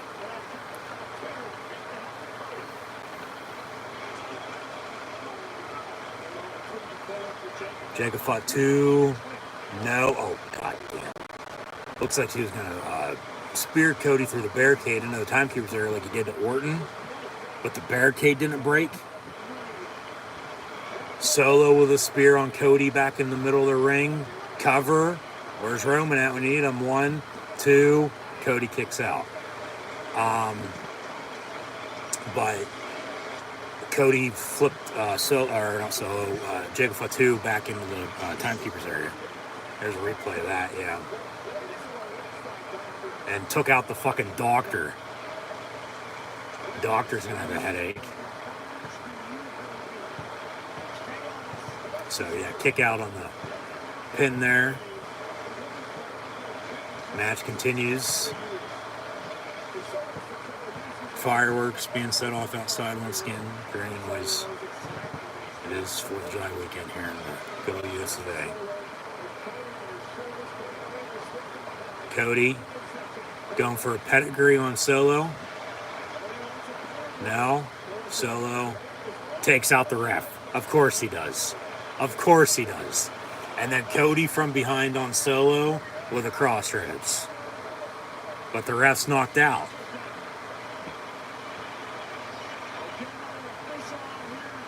Yeah, we need another ref.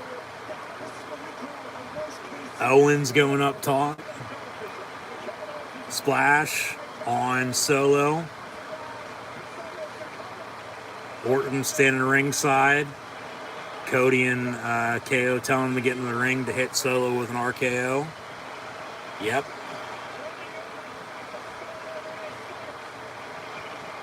And RKO from Orton to Solo. Once again, ref's been knocked out.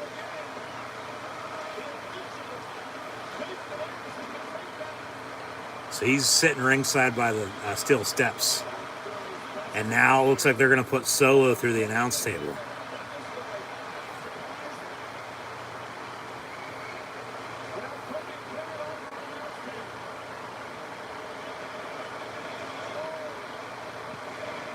Table chant.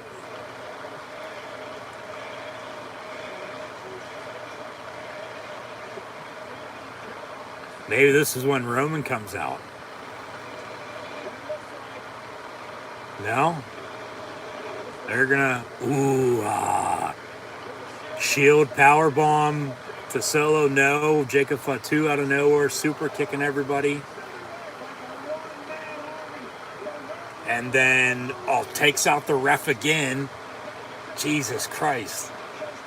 As Owens moved out of the way, the ref was behind him and got taken out. Super kick from Owens to Jacob Fatu. And now he's still standing after like 4 super kicks. Owens just stunned Tama Tonga. Owens with the fucking prime bottle, the big prime bottle, hits Jacob Fatu with that. And now Owens up on top of the barricade, frog splash through Fatu and the announce table. Holy shit.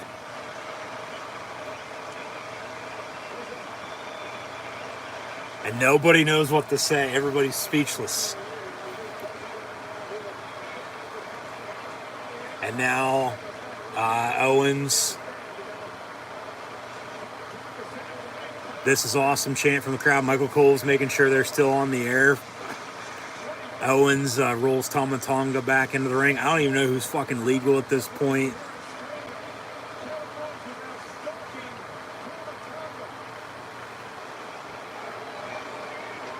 But Owens, low blow from Tonga Loa, had a low blow him twice. Tonga Loa with a low blow to Owens as he's about ready to pile drive Tama Tonga. Orton from behind though, RKO to Tonga Loa. And then another RKO to Tama Tonga. Solo from behind with a spike to Orton. Solo with a spike. No. Cody reverses it. Crossroads.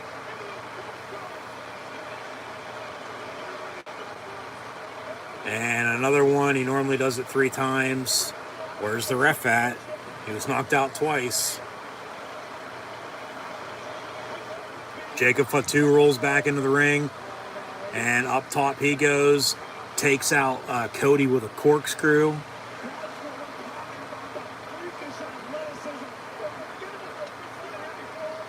And Jacob Fatu with a DDT on Cody.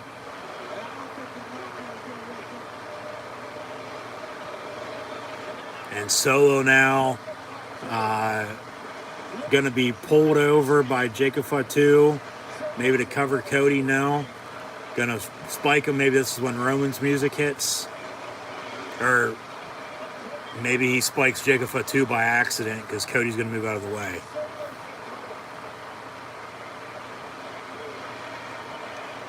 Roman.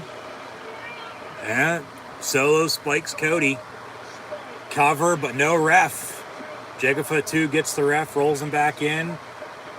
1, 2, 3. Solo pins Cody Rhodes in the 6-man tag. The Bloodline defeats Cody Rhodes, Kevin Owens, and Randy Orton in the main event of Money in the Bank. So they give Solo the pin over Cody because then if there's no Roman here, okay. But he might come back at the end of SummerSlam if he doesn't come back from now until SummerSlam. But seemingly the WWE title match is going to be Cody Rhodes defending against Solo Sikoa. Maybe that's when he comes back and screws him over.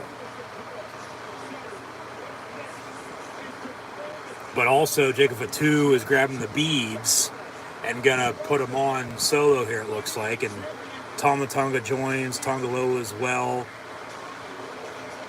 Of course, Roman gonna want the head of the table, Tribal Chief, back.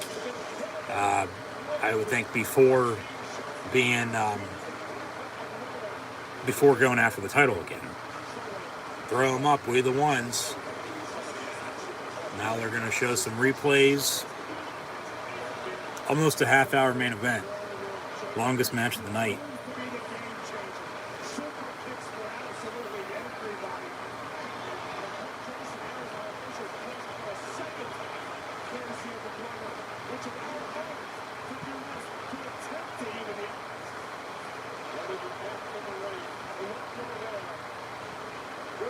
Tonga Loa can't even hit a fucking low blow, for God's sakes. I mean, come on, man.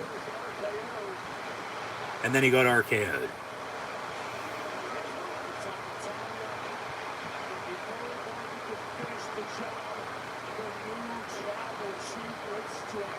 The new Tribal Chief, Solo Sikoa,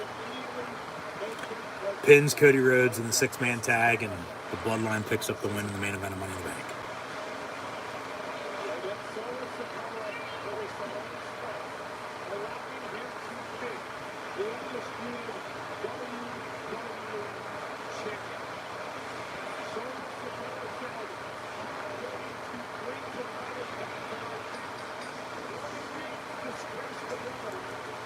So the Bloodline standing at the bottom of the ramp. Rhodes, Owens, and Orton in the ring. And that seems to be it. Yeah, there's the closing credits. All rights reserved for Money in the Bank. And now they're going to go backstage.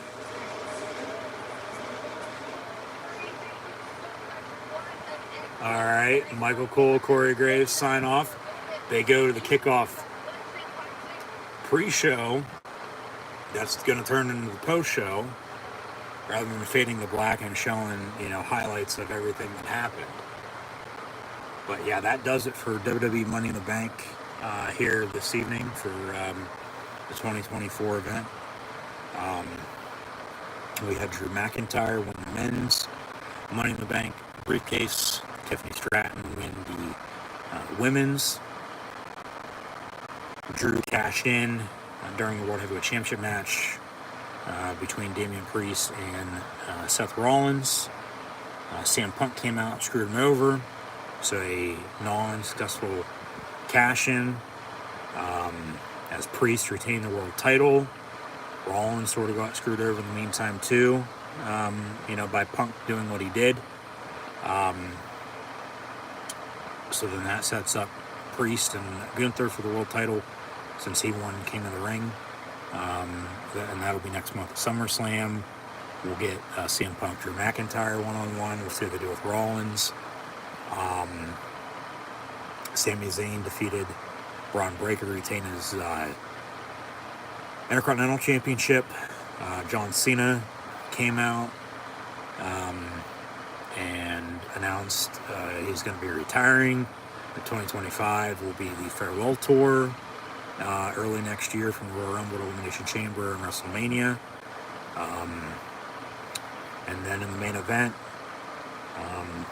you have the Bloodline of Solo Sikoa, Tama Tonga, with Tonga Loa and Jacob Fatu defeat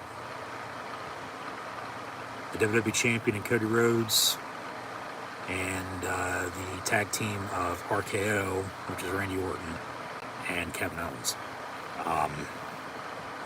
And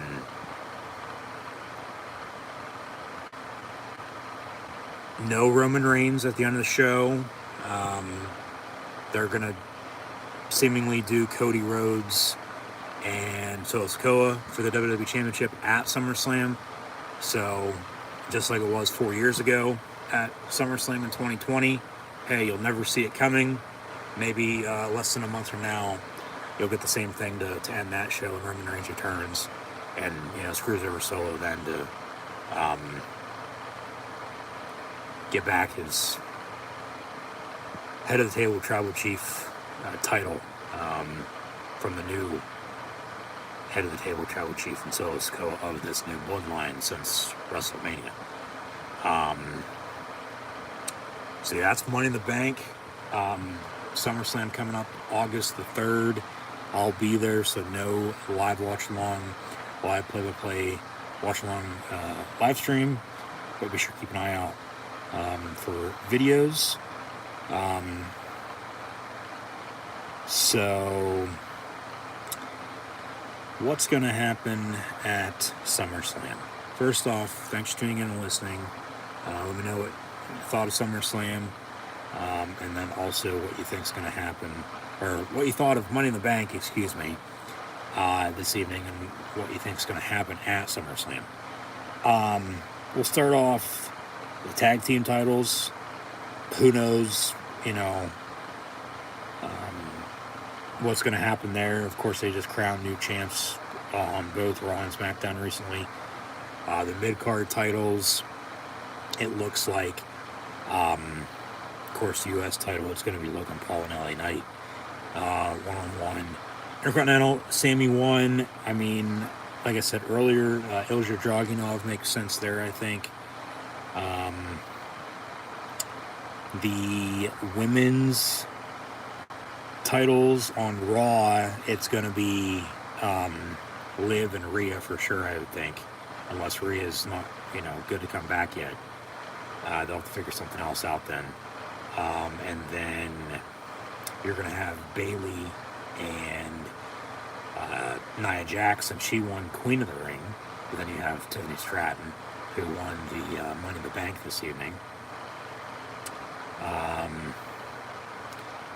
And then the main stuff,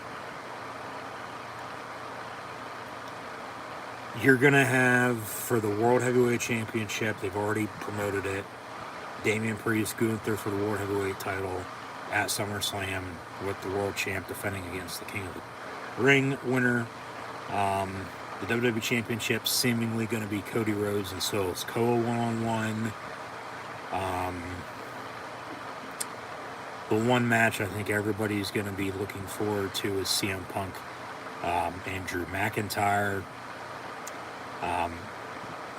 Dirty Dom's going to be involved in the Liv and Rhea story. We'll see if he cracks or turns to his mommy. What else do we got? And then it's like with the Bloodline, okay, you'll have Roman Solo, like after SummerSlam. You're going to have Bloodline versus Bloodline eventually. It's going to be Roman, Jimmy and Jay, the Usos. Probably just three of them. They might get Sami involved as the owner is again. I don't know, though. We'll see. Maybe they introduce somebody else. But then you'll have, of course, Solo. You'll have Tama Tonga. And you'll have Jacob Fatu. Tonga Loa really, doesn't do much.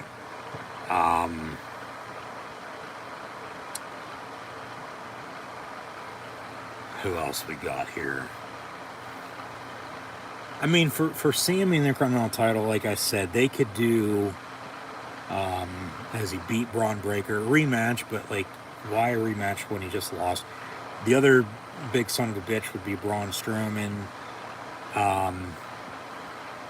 Another matchup potentially at SummerSlam would be Uncle Howdy and Chad Gable one-on-one, if they, you know, do that.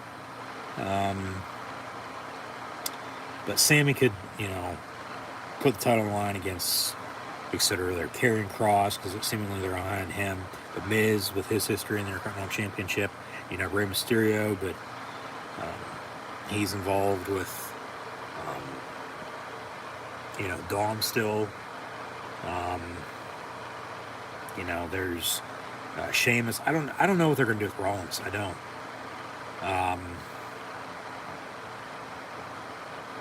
You know, long run it's going to be him and Punk, but right now it's going to be Punk and Drew. So I guess that's that for the Raw side of things. We'll go on SmackDown for stuff I haven't mentioned yet.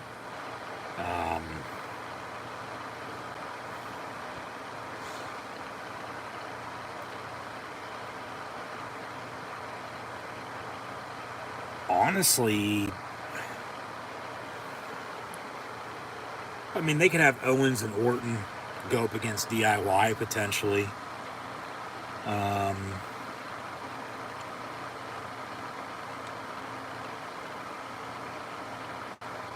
Nakamura hasn't been doing much. You know, I don't know what they're going to be doing with AJ. Like, there's always going to be a few that get left out.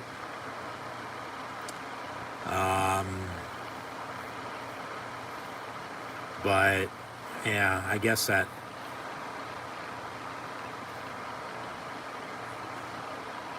for the most part ties everything up for potentially what we're going to see at SummerSlam with everything I just mentioned. You know, because like anymore, they only do like 5 matches a pay-per-view. You know, it's not the old days of 8, let alone 10 with kickoff pre-show. SummerSlam last year, I think, was like 7 or 8 matches. You know, this was about a 3-hour, 15-minute show, give or take. I thought it was a damn good show. I mean, I think this pay-per-view was the best since we've seen since Mania. You know, SummerSlam's coming up in less than a month. We'll see how that goes. Once again, I'll be there, so no live streaming for that. Keep an eye out for videos, though. But yeah, I guess really that's it. There's really not much else to be said. So we'll see where they go from here. With now Money in the Bank in the books and SummerSlam coming up. We know from the Royal Rumble Elimination Chamber to WrestleMania, Backlash, King of the Ring, and Clash of the Castle. Now Money in the Bank done for 2024. Got SummerSlam, Bash, Bad Blood, Crown Jewel, and Survivor Series left for the rest of the year. And then the Royal Rumble next year on the road to WrestleMania 41, which will be here, of course, before you know it, as always. But yeah, we'll see what they do. I mean, that's as always why we got to sit down and watch. You know, we can sit and talk about it. We're up to fantasy book it all we want, but you know, yeah, we'll just have to see what they do. So yeah, that's WWE Money in the Bank.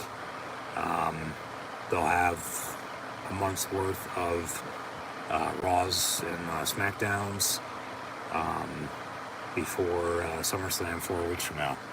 So we'll just have to see how that card shakes out, and of course what matches we get and what ones we don't, and just where they go from here. So as always, thanks for tuning in and listening. But in the meantime, that'll do it for myself, your host Encyclopedia Sports, Coy and Luke 96 live right here on YouTube. So thanks for tuning in. Be sure, as always, to like, follow, and subscribe on social media. Links in the description below. And let me know what you thought of Money in the Bank. Let me know what you think's going to happen at SummerSlam. And I'll see everybody when I see you. Be sure to keep an eye out, as mentioned, for videos from SummerSlam, as there will be no live stream on my end because I will be there live in living color, live in attendance for the biggest event of the summer.